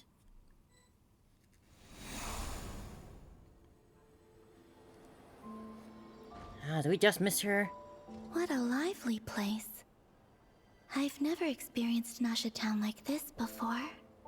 Hey, you old geezer! Your hammer's rusted through! Who are you calling old geezer? Are they quarreling? I'm looking right at him! You've really gone downhill since giving your daughter free reign in the workshop. Can you even swing a hammer anymore? I think that's It just shouldn't bros take you being days bros. just to fix a single chair. You might as well use that hammer to massage my back for all the good it's doing. Don't run your mouth, or you'll get a back massage that'll put you in bed for the rest of your life. Look, the materials haven't arrived yet, all right? You know how busy it gets in the days before Moon Prayer Night. I'll bet you send all the materials to your little princess. Blood's always thicker than water, huh?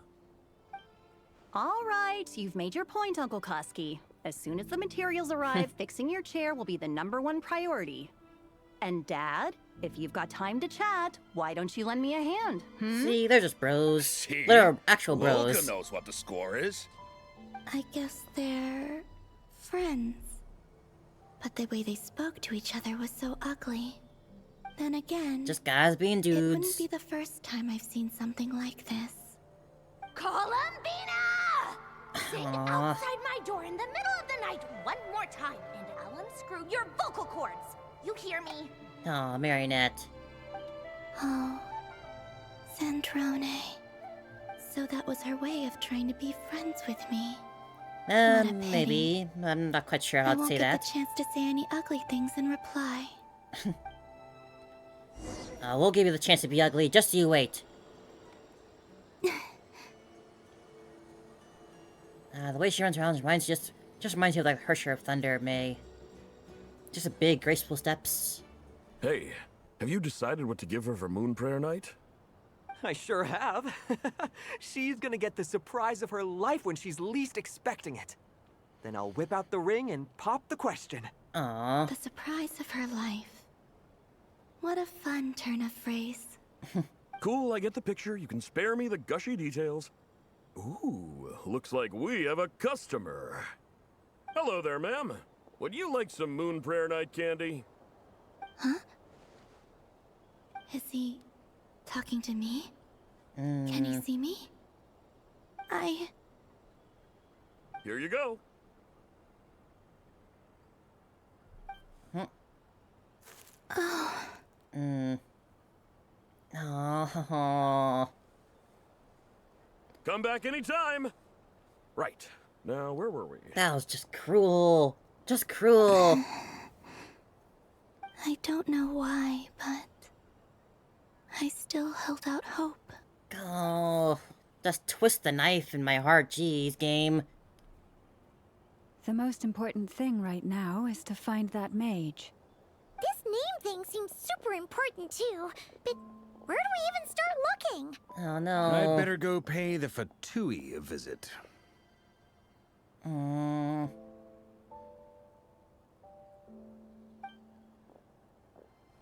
Oh.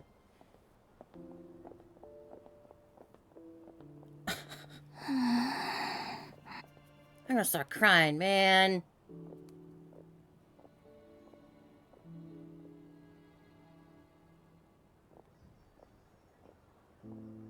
Columbina?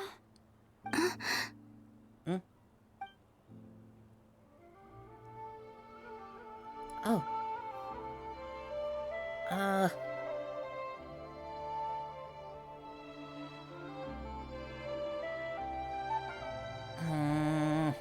Traveler? Let's go! This is no time to be spacing out! Oh, God. Oh.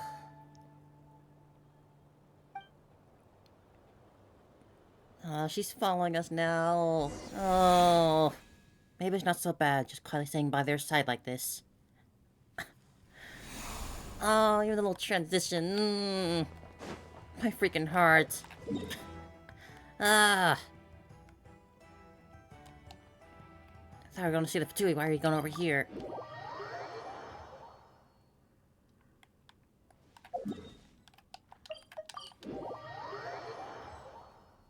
Her name's not going to end up being like Luna, is it? I feel like that would be too easy. They mentioned a mage and a name? So, Mr. Varka, are you acquainted with this Nicole? Or should I call her Mage N? Ah, not really. We've never met, though she has come up in conversation. From what I've gathered, Alice kinda took Nicole under her wing. Taught her how to speak in a more ladylike fashion, that kind of thing. Well, based on what we heard, she must be very Hard to imagine well spoken. Alice as an etiquette coach. Yeah, Alice is a larger-than-life personality, I'll give you that. But then again, that's why she's able to draw such an eclectic mix of people into her inner circle. If I remember correctly, being an interesting person is actually one of her main entry requirements. So, if you ever wanted to join the Hexenzirkel, I'm sure you'd both be eligible to apply. Oh, please, I'd love to. Don't go around making promises on Alice's behalf. I wouldn't dare. I'm just trying to paint a picture of the Hexenzirkel for you. Okay, sure. Anyway, since none of us have ever met Nicole, how are we supposed to find her? We can't just go up to every woman in sight and ask, "Hey, are you Nicole?" Maybe something she's wearing will give it away? We're being two like, hexes in the same day? Wind bloom The same pinned to her update? chest or something. Wait a minute. Alice never said Nicole was from Mondstadt. Oh, true. What T said, I recall that. Each mage has her own cup. That would be this young lady, then? Oh, she's also very pretty. Gosh, the hexers are so cool. I've been looking forward to this for so long now. The hexes are finally real. Sorry to disturb you, but are you Miss Nicole? Varka, Knight of Boreas of the Knights of Favonius. Alice might have mentioned me before. Have we got the wrong person? Sorry. is awkward. Oh my gosh. When I shook my head, I meant, no, Alice hasn't mentioned you before. Well, this is interesting. Huh? Where is this voice coming from? My apologies. For certain reasons, I am unable to speak. This is the only way I can communicate with you. Well, well. It might take some getting used to, but I hope you can understand. She's also very Hey, pretty. it's fine. I'm more shocked by the fact that Alice never speaks about me. I mean, Why would she speak about you? As for you two, we have crossed paths twice before, but it is nonetheless a pleasure to finally meet you. It's really you! Thanks for all your guidance in the past. You're quite welcome. This time, things are different. We have reached the unwritten pages of the story. You might say that we stand at the crossroads of fate. Now then, allow me to formally introduce myself. My name is... The unappreciated master sculptor, immortal literary giant, if only they write, and the silent angel, yet also the orator, the instant they utter a word, etc., etc. In summary, to remain silent is to be the observer of the world. And gosh, she is so pretty too. But my god, we're being 2 hexes in the same day. This is so awesome. No, stop! Alice! I can't believe it! I had a whole speech prepared. I'd agonized over every single word. She always picks the worst moments to ruin other people's plans. Oh my god, I love this so sorry much. About that. Alice took the liberty of devising some bespoke self-introduction magic for each member of the Hexen Circle. But I could have sworn I deleted all of the triggering conditions for it. How did it bypass everything? Oh gosh, this is so embarrassing. This is a very different side of Nicole than what we're used to. Is she not used to face-to-face interactions? Don't worry about it. We've seen that introduction magic once already, so it wasn't too much of a shock. I'm surprised that's actually real, not like an editing thing. We'd love to hear what you have to say, or, well, communicate. Huh? Are they talking to this lady? But... Oh, she can't hear? Will you all promise to forget that horrendously embarrassing introduction? sorry, embarrassing. When? Among the words that I hopped out just now, I saw angel. Yes. My name is Nicole, and I am one of a very few angels who have retained both their preferred form and their power. Oh, like the Sealies. The Traveler and Paimon should be no strangers to this concept. There is another of our kind in Natlan. They call her the Lord of the Night. Alright! Paimon remembers her! We never got to see her in person, though. Yes. Well, I have retained more of my power than she. It's because I don't have a long-term duty to fulfill. To be more specific... Oh, yeah? No. We'll be here all day if I get into the specifics. Moving on. If I'm not mistaken, you are here because you wish to learn how one might reach the moon beyond the sky. That's right. Is that something you can give us any guidance on? Yes, I do know a way. It began with the Hyperboreans, who lived God, after I love the this so War of much. Funerary It's Flame. so much bigger than I thought it would be. Blank looks. Maybe I should start with the background of the war. Or maybe not. It shouldn't be an issue. Come here, just busying yourself with I'll something fill in else. the gaps for you when we have more time. Anyway, What's she doing over there? After that war ended, the three moons retreated to beyond the false sky. The Hyperboreans were humans I once aided. They accepted the civilization and creations bestowed upon them by the angels. But despite accepting many blessings of the angels, many among them still held on to their faith in the moons.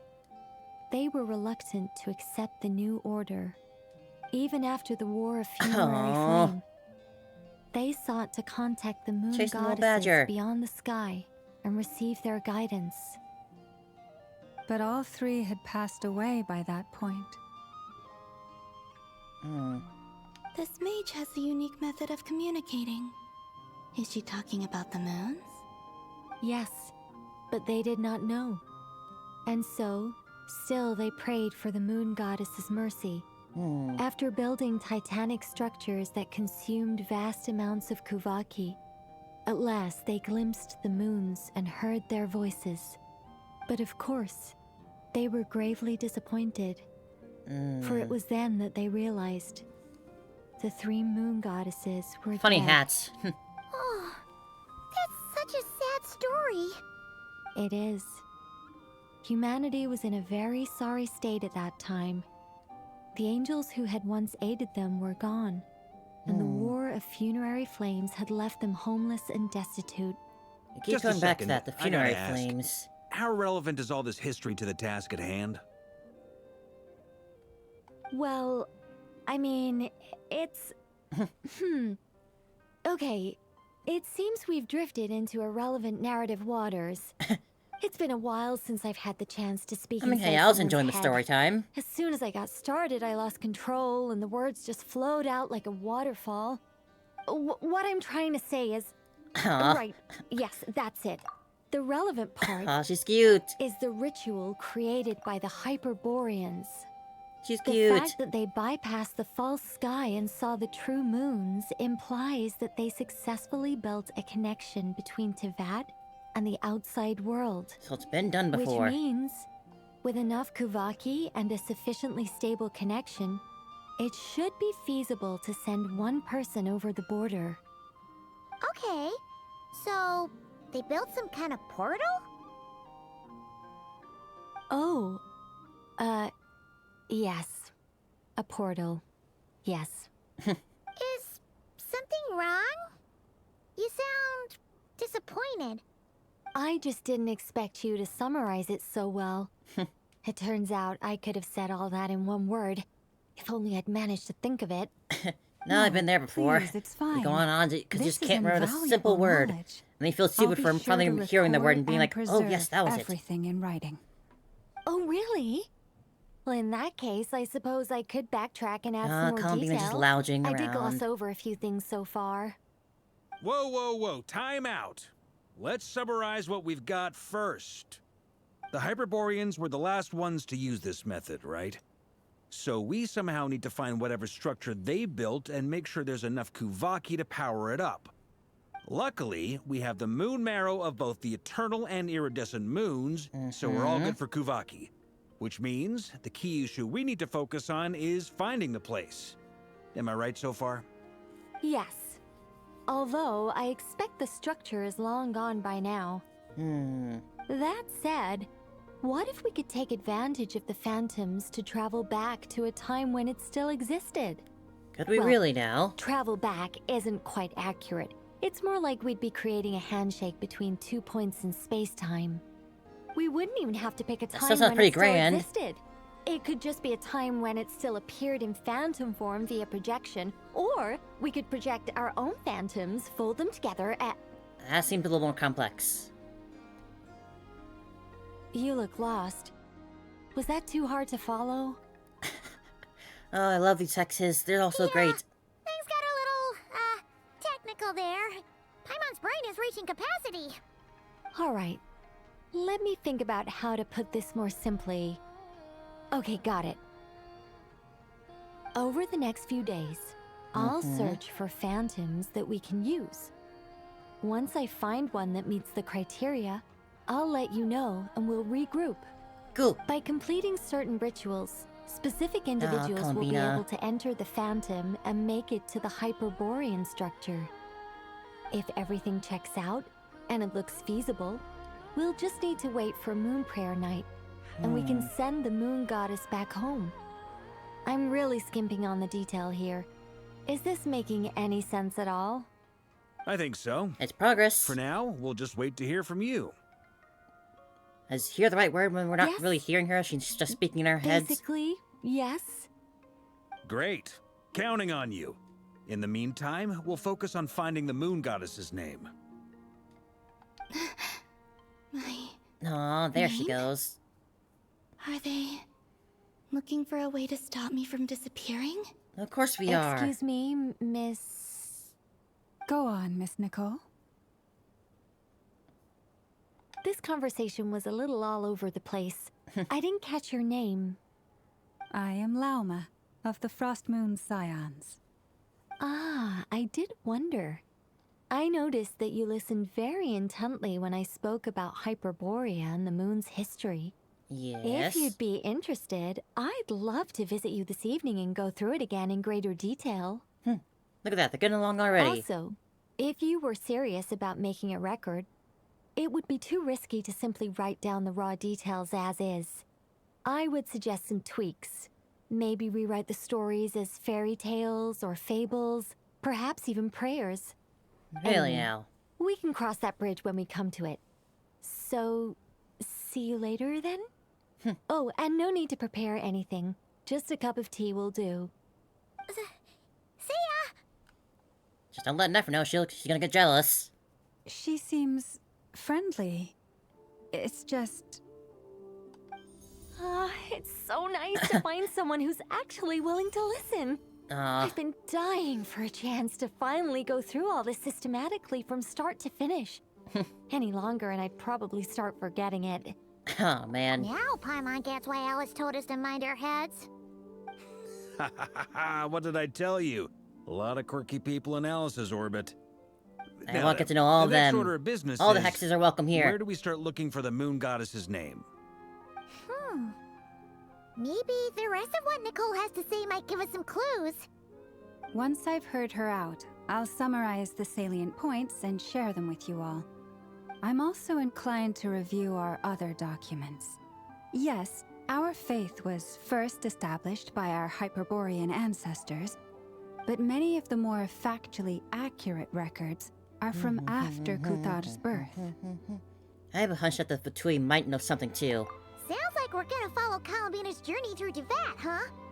In that case, we'll start by heading to the Frost Moon Enclave. Sounds like a plan. Take this with you. I'll see about getting in touch with the Fatui.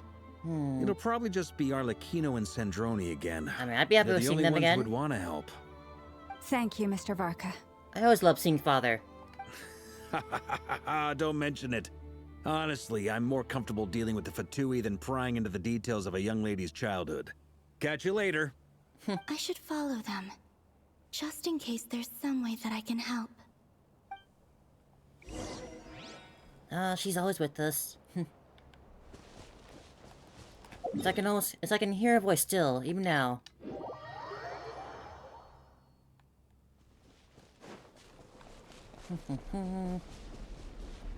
But I am wondering, they're not just gonna call her Luna, are they? I feel like that'd be too predictable. I took the time to organize all documents in our possession that pertain to Kuthar. What you see here is the material I consider reliable. You're saying there's unreliable material too? Yes. Most of the information we have was transmitted through an oral tradition. Inevitably, some of her stories were mythologized and deified over the years through makes countless sense. retellings. That's why I organized them into reliable and unreliable.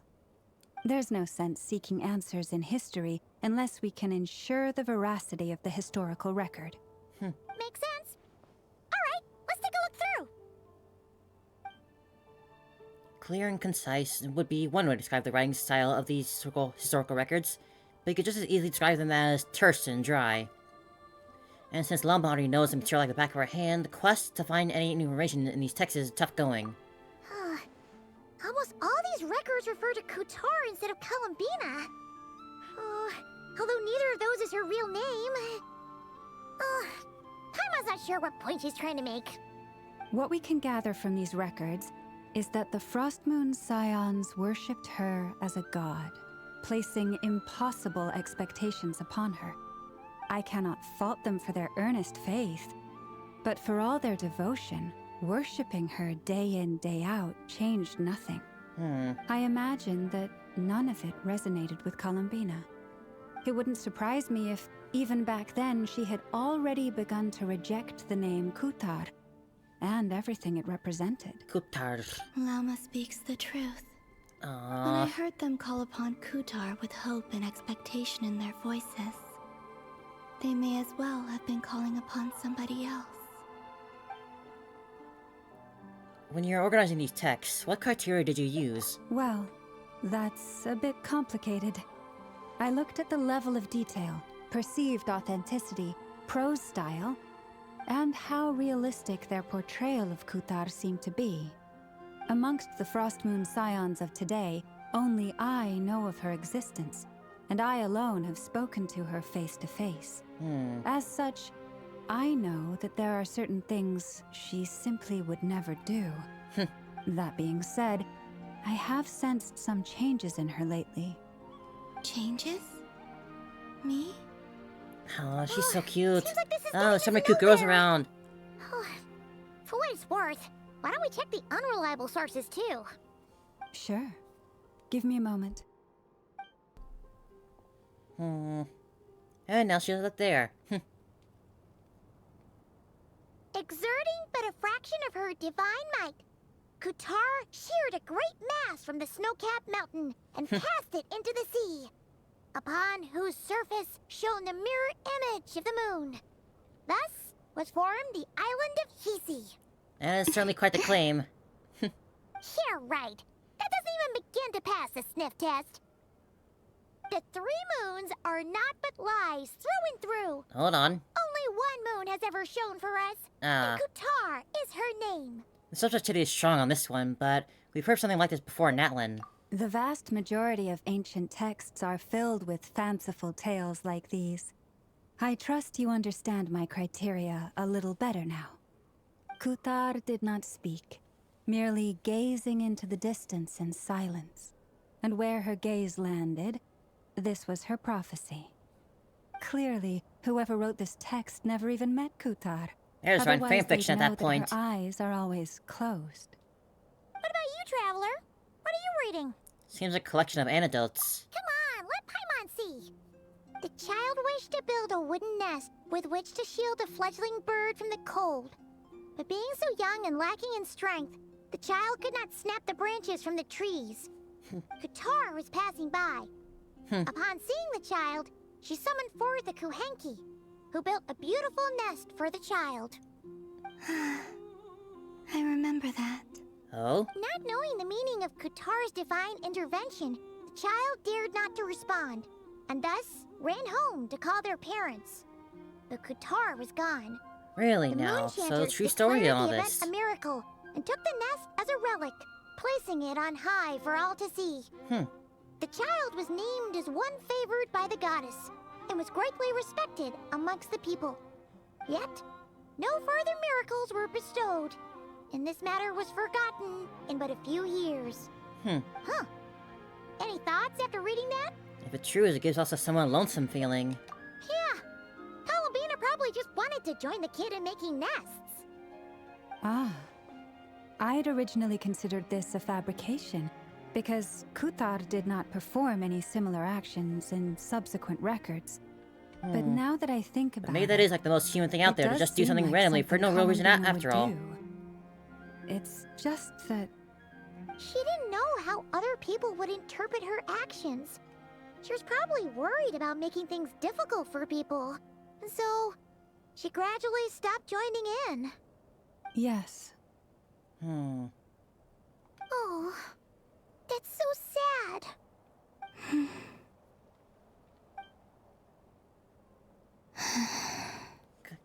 Little Columbina.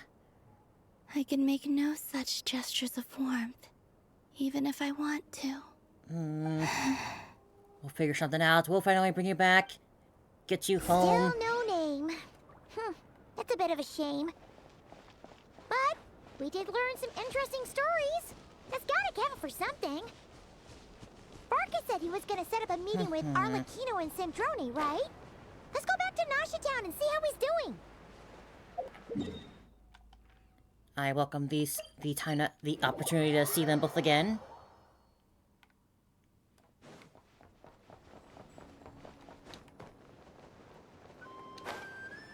We got Durn and Albedo instead.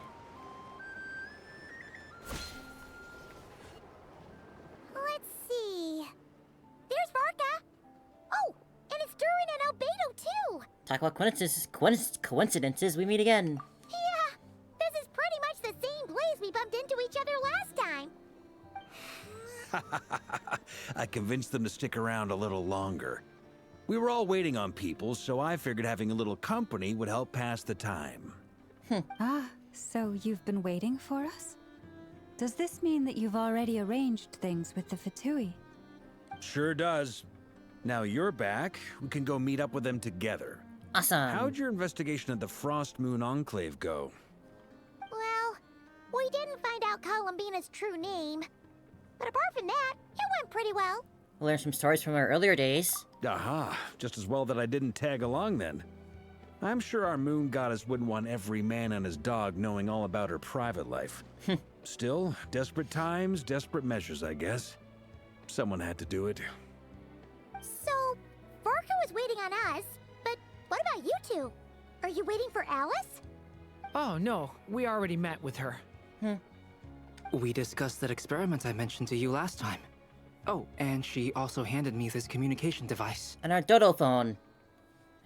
I'm sure if someone is back in the Golden Apple Archipelago. I don't know if I ever played that. Right. I understand she informed you about the relationship between the Phantom phenomena and Tevat's Golden Apple borders, Archipelago? yes? Was that like the She wants summer me to event help her from with ages some more and ages ago? experiments on that front. I was not playing the She game by said then, that so I she'll probably don't contact me know through it. this device with more information. Ah, I see. Following instructions and making observations. Pretty common research method. Takes me right back to Albedo's lab. Wait, then who exactly are you meeting? Someone you know. Albedo's met him too. But I don't think Miss Lauma or the Grand Master have been introduced. Introductions are overrated. There he especially is. in cases like this. There's Nagi. So, it's not like the academia has prohibitions against going abroad. Also, I applied for leave. It's neutral I've been seeing writing you to again. Hat Guy since obtaining a human form. I've already brought him up to speed on everything that's been going on in Nod Krai. Hat guy? Turns out, I actually have heard that name before. Oh? Then why did you react the same way I did? I only knew the name, not the fella. But since we're all here, let's do some introductions for what it's worth. I'm Varka, Grand Master of the Knights of Favonius. Lauma, Moon Chanter of the Frost Moon Scions. And I'm a Driosh from the Vahumana Darshan of the Sumero Academia. Hat guy. Why don't you ever use the name I gave you, huh? Good to see you again, Mr. Guy. I believe we last saw each other. You asked for the boat name, ride so here. why don't you ever use it? So they came back to Nod Krai together. Mind you, the only reason I came here is because there's someone I want to look into. Who's that? The Doctor. Also known as Dottore. Second of the Fatui Harbingers. Just as I thought. From the tone of your voice, it sounds like there's bad blood between you. I was reviewing our archives and noticed that a lot of information about him was missing. Left a bad taste in my mouth. That's all there is to it. Dottore, or Zondik, as he was then known, once studied at the Academia, but he got kicked out before he could graduate. Zondik. I heard that name before, back in the ruins when the Ibis King mentioned the student. That was the doctor? I did not know that before, but I got cleared up So that the later on. Harbinger's #2 man is a college dropout? How embarrassing for them. Did you even go to college? Last we heard, he was planning something. We actually heard that a few times before, even I don't think it counts as coming to dropping Nod Krai, out if you get expelled. but we haven't seen a trace of him since we got here. He only appears when something interests him. For all we know, he might have left already. I highly But doubt the it. fact he did something here at all is worth noting. It'll fill a couple extra lines in his file. Why does it sound less like a file you're writing and more like a criminal record? I mean, for him, Anyway, it probably is. we were just about to meet 2 of the other Harbingers. Want to come along? You might learn a thing or two about him there. Sure. Even though they're harbingers, well, they're old acquaintances of ours, so... Technically. You know, when you talk to them, try to be... I got it. The Frost Moon Just be less Scion's you. relations with the Fatui remain tense. Forgive me if I do not attend. That's okay, In Llama. that case, we'll continue assisting Miss Alice with her experiments. Good stuff. Everyone's having a fruitful time. All right, we better get going. I'll lead the way. Okay. Hey, Nagi. Hmm? Are you ready? Are you here for revenge? Well, yeah. That's obviously part of it. But I'm not the only one who has a score to settle with him. Neither you, nor Lesser Lord Kusanali, nor I want to see him meddling with things again. Fair enough. I definitely want to get back at him for that. One other thing, though. When we return, we need to talk about Columbina first and foremost. What's the hurry?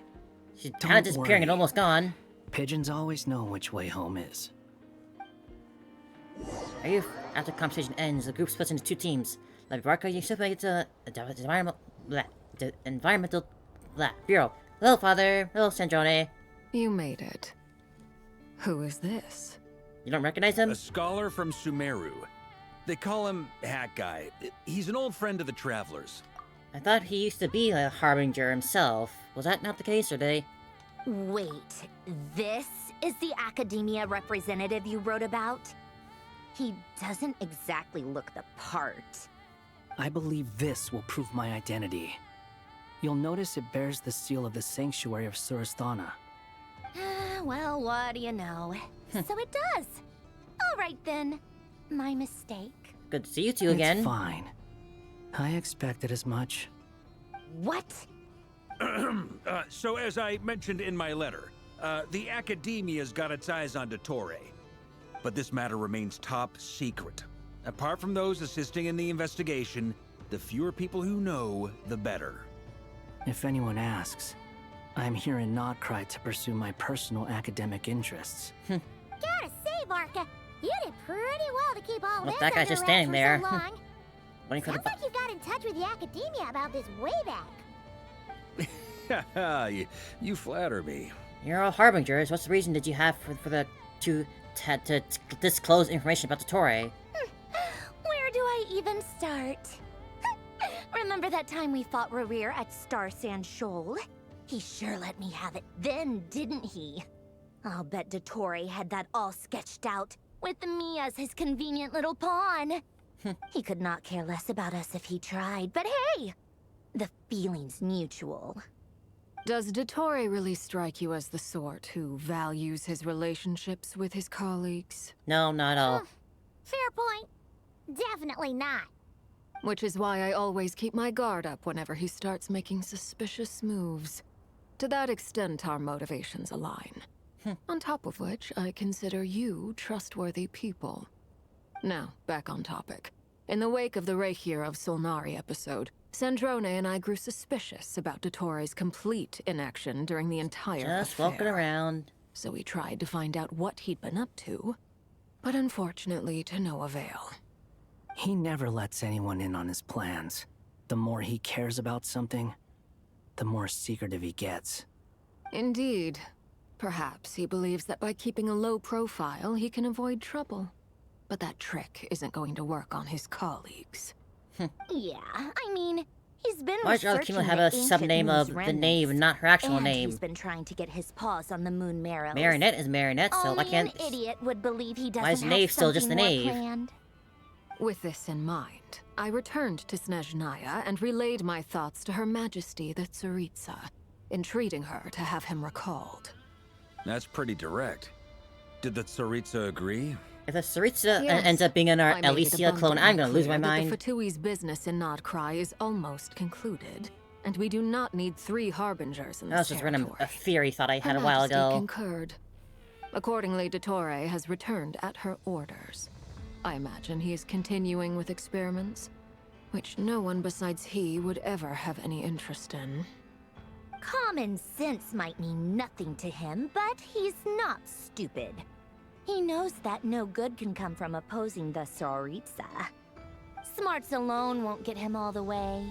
He needs the Rooster's resources and Regrator's Mora, both of which the Tsaritsa can strip from him by waggling a finger. But doesn't he have a track record of publicly following orders while going against them in private? He probably has it down to a fine art by now. Wouldn't put it past him. We worked together on a research project once. Only briefly, but it was enough to show me that we're fundamentally different people. He has no interest in doing things methodically, stage by stage. Can't say I'm surprised. His thoughts jump all over the place, and the moment his curiosity is satisfied, or he gets the results he wants, he disappears. The only similarity we share is that, once we set our minds on doing something, we will see it done, whatever it takes. Oh, we definitely saw some of that in your battle with Rerir. You got so competitive. Very. Ugh, do not remind me. Then I believe we all Is concur. Polonial repaired up? Is he Toray doing will fine? not simply give up. Fantastic. Now this is turning into a whole day of unpleasant memories. Ugh. A whole day, you said. What else happened to Bone you? marrow stuff? He also strikes me as the kind of person to disregard experimental regulations, ruin all the equipment, and go way over budget. Then leave the first person he can find to deal with the fallout. Exactly. This one time, he was running some high-temperature experiment and the substance exploded. But does he care? No. He orders his subordinates to open the device so he can observe the results, which causes the gas inside to leak out. That does sound quite bad. Gas was poisonous. Oh. If I hadn't been there, who knows how many people might have died. And after all that, he left. While I was still cleaning up after his mess. What a waste of time, he said.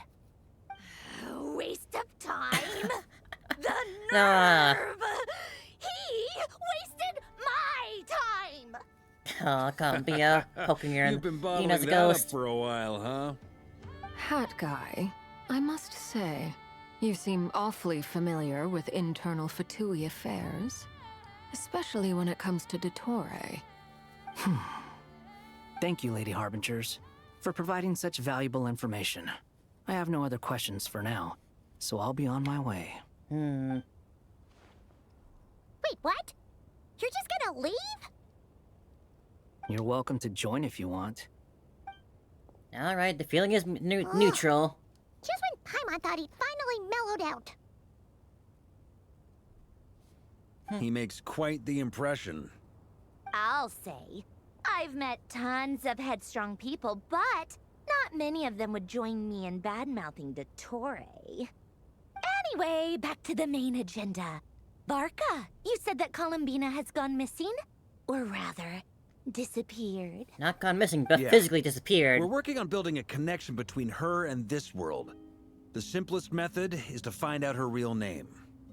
I've actually asked her that question before, but she said she didn't know. Considering our relationship, I doubt she was lying to me. Your relationship, you say? What could that mean? He could have given you a pseudonym. What does she do while she is with the Fatui? As far as I recall, she was never dispatched by Her Majesty to claim a gnosis or anything like that. The Tsaritsa's plans had long contained a place specifically for her. That being... I always thought that was weird. What could she do that the rest of us couldn't? Connect to the moon? Knowing what we do now, it's probably something related to Kavaki, right? More than likely. When she first arrived, Columbina would often go to Her Majesty and ask when she could start the task assigned to her. But Her Majesty always gave the same reply. The time has not yet come. So she spent her days in Snezhnaya doing basically nothing. The Tsaritsa has summoned a beautiful blind maiden to be a harbinger, giving her the third seat by virtue only of her enchanting voice. It was a dumb and stupid rumor, but the reality of the situation made it hard to refute. And what happened after that? I imagine she stopped caring. Which one, the She Tsaritsa no or longer Columbina? seemed to care why she had been recruited. And Her Majesty never gave her any missions, so she just continued to sing in the flower garden. For my I mean, part, what would you do in that I case if you was don't have any busy. job to do? So busy, in fact, that watching someone be that idol had me fuming. But still, I got the sense that she had long been used to a life of other people claiming she was needed when she wasn't. I just felt that having a place to stay would cost me something eventually. And so I waited quietly for the day that I would have to pay the price. Columbina. And on the other end of that spectrum, you had me. Someone once told me that I had the lousiest work and the toughest luck. That's a good way of putting it. I forget who said it, but those words have always stuck with me. Sounds like something Nagi would say. No wonder. But you've done your job exceptionally well all this time. Because at heart, you are a conscientious person. Thank you for telling us all this. What is it? Something come to mind? Nothing, just more eager to learn about her name now. I want to shout out from the rooftops. That makes sense. Nothing screams you are needed like your name shouted from across the town. Well, good luck with it. But if you ask me, Columbina is still the most shoutable name. I'm just so used to it now. After all the arguments we've had, I can't be bothered trying to remember another name for her. Nor I. Sandrone. Harlequino. I suppose that's fair for them. You chat further with the investigating interesting moments from the Columbia's past. Seely. It's a Seely! Does that mean Nicole has news for us? Ladies, I thank you for your hospitality. If the chance ever comes up, I definitely owe you both a drink sometime. I'm sure it will. You can make your own way out. Heck, you've been here enough times, you probably know your way around better than I do. Just jump and glide, yeah, easy. Take care, y'all. Okay, time to do what adventurers do best. Follow that Seely! Going back to our roots for this one, huh? Oh, going to Durin. And yeah, I remember now. I forgot that in order for, when Nagi became Blank, he... Whoa. Here you are. I forgot that he had erased everyone's memories of him. I forgot that was the thing that happened. Oh, Hat Guy. How come you're back so soon? Did things go all right with the Fatui? Fine. Dotori's been summoned home by the Tsaritsa. Couldn't get much more than that. How about you? Any progress with the investigation? We got shell buildings here. Unfortunately not. We've tried everything. Different phantoms, different locations, different points in history. But the results are the same each time. Abyssal monsters roaming the land. People crying out in despair, with no hope of being rescued. Every time I see it, I can't help but think, is this what it was like in Mondstadt when Dragonspine Durin attacked? And if I fail in the task I've been given, will I create yet another tragedy? You won't become a monster, Durin. Speculation. When we encountered similar phenomena previously, you'll be a good I tried dragon. to interfere with those illusions, using sounds and lights to guide them. However, we could not change their fates. At most, we were able to extend their existences. The events of the past are like fate that has been written into Irminsul. There isn't a living thing in Teyvat that can escape its past. But Miss Alice instructed us to try to find ways to change the outcome that these phantoms face. It's an impossible task. Can't you just refuse? Since she asked us to do this, I feel like it can't Refusing truly Alice? be I would never. impossible. Or if it is, well, mages can make the impossible possible. I could not have been born as Durin otherwise. But you also said that your past 39 attempts were fruitless. That's true. But you're still going. Yes. After this many futile attempts, surely you realize that you're not doing this because you still believe what some mage told you. Yes, some mage, how dare you? It's because you want her hypothesis to come true. It's something you wish for deep inside. So, think for yourself about what you want to do. As long as you don't believe it's futile, it isn't. Yeah, something that's kind of nice there. Yeah. Previous experience indicates that we cannot touch the phantoms, which limits the effectiveness of our interventions. If we want to clear this hurdle, we need to break this rule somehow. Same thought here. Following the same rules means repeating the same failures. Reducing ourselves to mere playthings of fate. So you mean we need to figure out a way to make contact with them despite knowing that we can't? Yes, and I suspect that's something only you are capable of.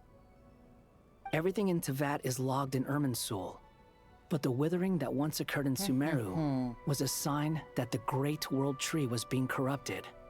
This corruption allowed things that should not have existed in Teyvat to appear. This is tantamount to rewriting reality to an extent. You're saying abyssal power might be able to affect those phantoms? No one's ever tried it before. If you're gonna try it, it'll take courage. And you have to be confident that you can control it. You got this, Durin. Is anyone there? Has anyone seen my daughter? She's missing. I have to find her. Look at those silly hats they're wearing. I hear someone inside. Hard to take them seriously when they're wearing those. Are you in there?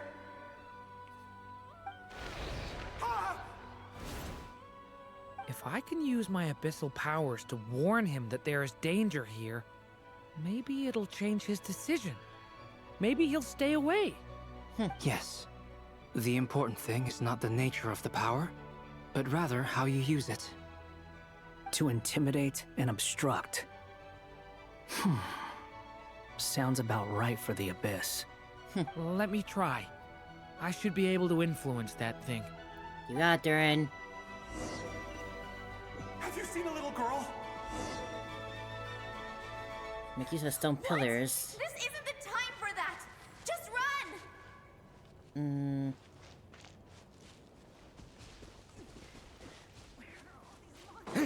I hear someone inside. Spargana? Are you in there? Keep power of the Abyss to affect the world in which the fate has been located, intimidate and obstruct.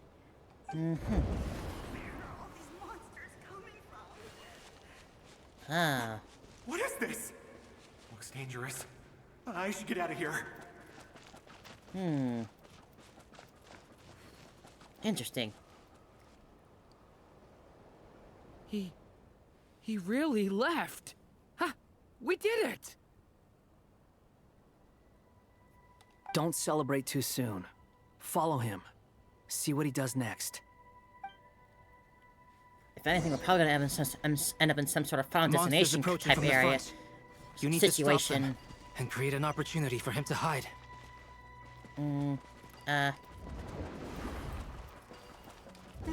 there's monsters ahead.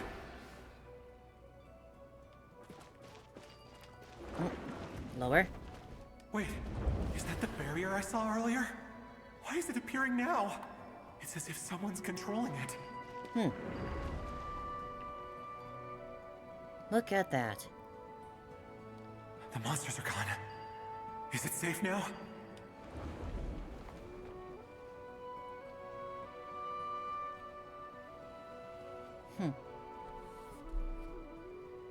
The barrier's gone too. How odd. Anyway, I guess I'll keep going. Good job, Durin. Quickly, let's keep up.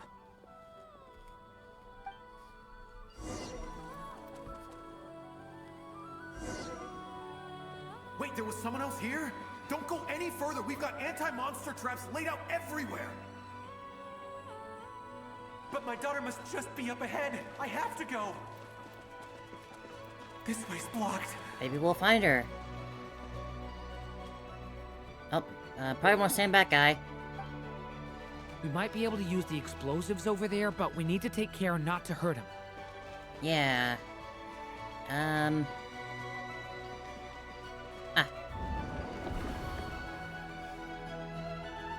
I'll use the barrier to keep him at a safe distance. There we go. Now go, find your daughter. seems to be helping me somehow. Hey, hey, wake up! Ah. Oh, no good. Gotta keep moving ahead.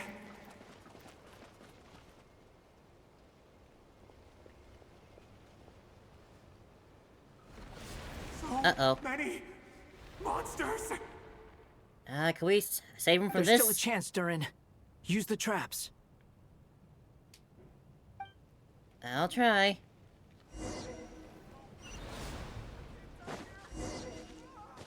Hold it.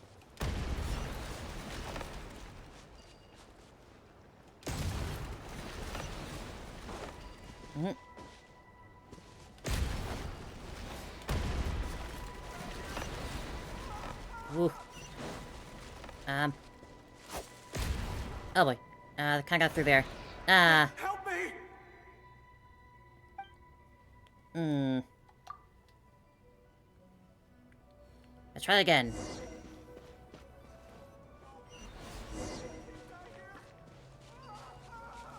Don't worry, I got you this time around. Take two, take two. Get a little mulligan on that one.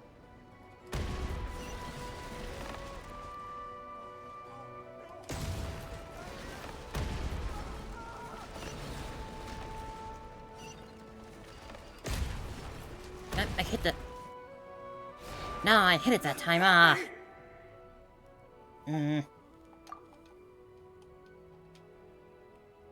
Maybe there's a delay on hitting the button.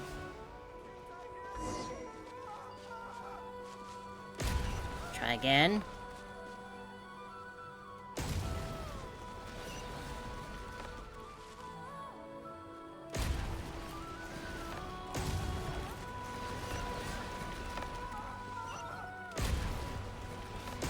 There we go.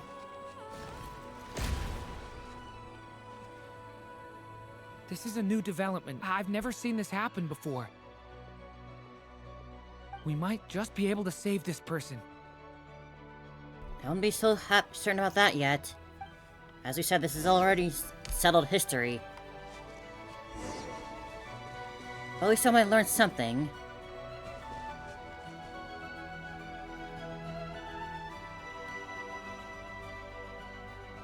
Hello there. Have you seen my daughter? Spargana is her name. She's carrying a large backpack. Get out while you still can, you fool. You won't find any survivors here. But I can't just leave her here. She must be so scared right now. Sorry. Wish I could help, but I haven't seen her. You'll just have to keep looking. Okay, thank you. Spagana, he sells, right? If I do find her, I'll Probably get her to some shelter and come back. Italian dish. Don't bother. I've got nowhere left to go. Uh-oh. What's that noise? Here comes another one. Monster! No, if he goes inside, he'll be walking into a trap. Let's try this once more. This time, we have to stop him. Durin. Dead end. All that can be done is wait for another chance.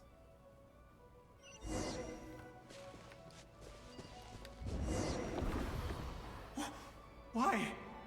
How will I know where Spargana's gone like this? Spargana. You know what? I'll trust this strange barrier. It's gotten me this far after all. Man, he got cool wings.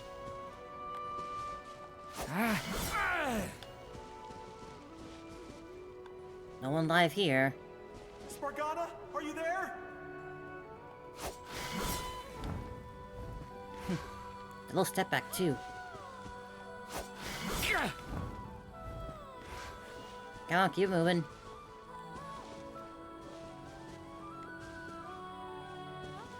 More survivors here. What? Hey! Let us out! Sorry.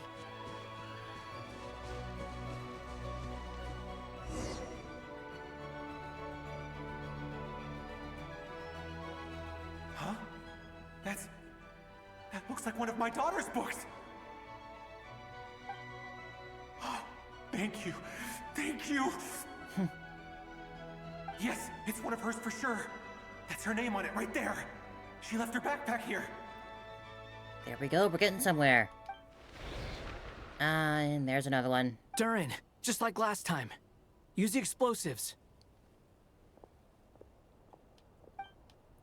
Alright, let's do this again. Oh, you're very close. I think it might be a little too much. Oh no, yeah, don't think that was a winnable situation there. It won't work. There's not enough left. If he makes it in, he'll die. But then, this clue could be the key to him finding his daughter. It might not be the only one. Better he misses that clue than loses his life. I guess so. Alright, let's try this again. Stop him, Durin. We can't let him get any further in. That's my daughter's book! She's passed this way! Why? Why won't you let me go in? Sorry, buddy. I've searched and searched and searched just for this! But how will I find her without any clues? Just go a little further. We'll get there. Oh no. I no longer have anywhere else to go. Oh. That just made it worse.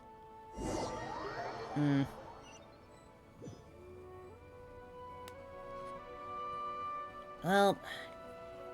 I'm sorry. I'm so sorry. Hey, you still did great, man. He refuses to go anywhere else. Whether he opens this door or not, all that awaits him now is death. We couldn't change his fate. Albedo? Hat Guy? Let's try one more time. I don't know how we're gonna do this, but I don't want to give up either.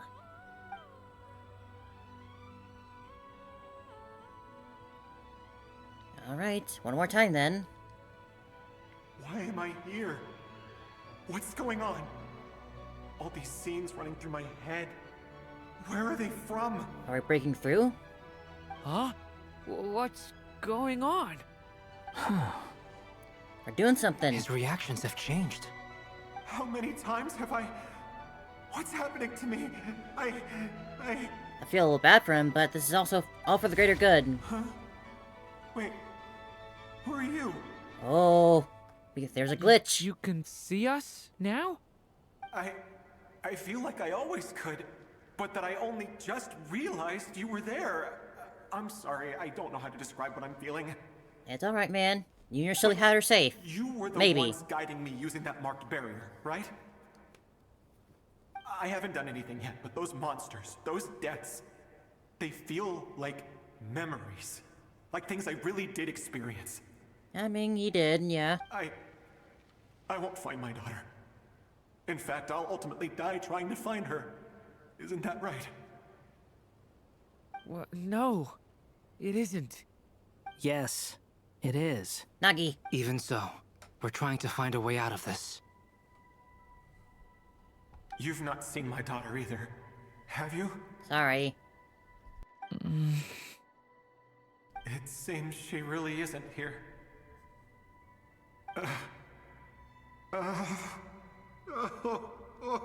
I mean, if she's not here, then she's probably not fallen to these whatever claim is happening here, at least. We couldn't help you.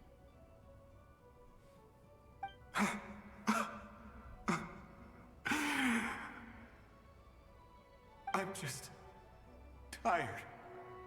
Maybe this is destiny. Maybe it doesn't matter how hard I search. How long do I have left? Experience says 15 to 20 minutes. 15 to 20. Damn, can you imagine what it'd be like Thank just you for being all told your help. that? Let's rest a while. You look exhausted too.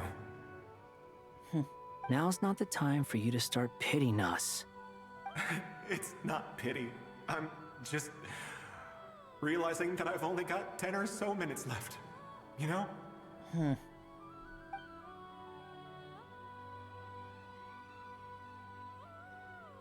This is quite something, You though. say you're from Mondstadt, yes? A place with windmills, where people enjoy limitless freedom? And you're from Sumeru, where they've built an academy into a giant tree? Mm-hmm. Yes. It seems you've never heard of either place. I imagine they don't Those exist names yet. are unknown to me, I'm afraid. Yes. Have you heard of Hyperborea? In history I have, books. But I heard that it was destroyed in the distant past. I see. That was where my ancestors once lived. What about Delphi Pytho? Was it later rebuilt? Nope, never heard of that one. I've never heard that name. Then what about Sal Vindaknir? Nope. I have seen that name on stone tablets on Dragonspine. Hmm. But I'm afraid the only things left of that place are its ruins. I see. Sure enough, there was no way to turn this around, huh? I'm sorry. I was the one who asked to chat, but it seems like we're too many ages apart. There's barely any common ground to start from. It's all right. We did hear something new, at least. From how you speak of your lives, things must be going all right for you, I guess. They are. Mondstadt is a place of freedom and happiness. There's a lot of good people in the church and the Knights of Favonius, and even outsiders find that it's an easy place to feel at home. We have festivals a few times a year. Everyone gets together to drink, sing, and be merry. Yeah. Sumeru is a lot more uptight. Not really the kind of place where you can relax. There's also a killer desert It's a out nation there. fraught with problems wherever you look. But if all you want in life is to seek knowledge, I guess it's pretty much paradise. That's wonderful. In other words, after this all-devouring black tide passed, humanity did not merely avoid extinction, but rose to build prosperous civilizations anew. We don't have silly hats like that anymore. I mean, I can see you all right now. That must mean the future isn't a total mess, right? Yep. There's always that. True. Well, time's almost up. Let's part ways, I think. Might be best if you don't waste too much time on me. The chances are slim, I know, but I'd like to spend these last few minutes looking for Spargana. If things work out, I'd love to tell her about what I've heard.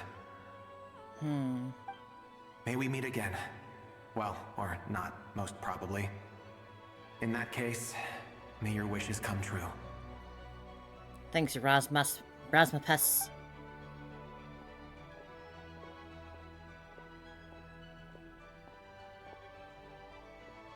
You lived a good life, probably, it He's seems. gone. In You're a a good few father. minutes, he will meet the end that was his to begin with. The ending of this tale did not change, but I believe that we've just made the most progress we have yet. We left some May your footnotes wishes in. come true. If only it were so simple. Hat guy, could I ask you a question? You've never talked about your past. It seems complicated, and it weighs heavily on you, too. Would you be Oh, willing boy. to tell me about it? I mean, sometimes it's better to get things out in the open. Take that guy we try to help, for instance. At least he said goodbye with a smile, right? Now the heck do you begin to tell his story, huh? I know about The Albedo's story of past. Scaramouche. Our experiences are very similar, and he created me. As for you, you're my first friend, and you've witnessed every step I've taken. But by comparison, I know nothing about you. Either way, I mean, we're still best friends. But if I knew more about you, I might understand your thoughts a bit better. I've told you about myself. I'm a student at the academia. And what did you do before that? Prepared for the entrance exam? All right. If you really don't want to talk about it, I won't press you any further. You're smarter than you let on, aren't you, Darren? I was a puppet built from the branches of a white tree, using technology left behind by the Conrian schools of mechanical engineering. A white tree? You mean an Irminsul tree? Yes. A branch of Irminsul that was once connected to the main tree. So you Tried to become a god, made a giant mech, Yeah. got beat up in it. But my creator abandoned me after deciding that I was a failure. The Ryan After Shogun, that, no big deal.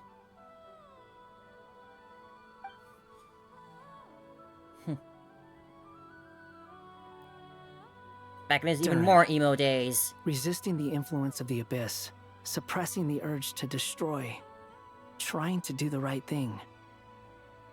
None of these things are easy. But no matter how hard they are, trying to rewrite past wrongs is far harder. You asked me if you would create a new tragedy if you failed. I told you there was no point speculating about that. But the real answer is, yes, you absolutely will. That guy. But at least you've got people here to This help your Mac talking, steer and they you still away just call him from the Hack main Guy. path. So, just keep aiming towards the light. I will. I promise. All right, break time's over.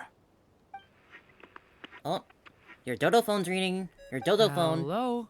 Durin speaking. Hello, friends, it's me. Alice. What have you been up to, I'm detecting some unmistakable fluctuations here at the border.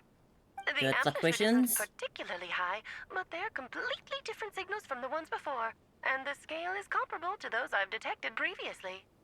Alice, we were unable to save that person. However, he appears to have retained a portion of the memories gained through that cycle, and was able to hold a conversation with us. I see. Well, that is rather odd indeed. It definitely merits further attention. Could I trouble you to keep trying the same approach? I need to gather some more data. Counting on you. I should probably have Nicole come and check this out as well. Oh, we're done? Are we actually done already? Or this could be in our double act. Is this gonna be in our double act? We can't just leave off there.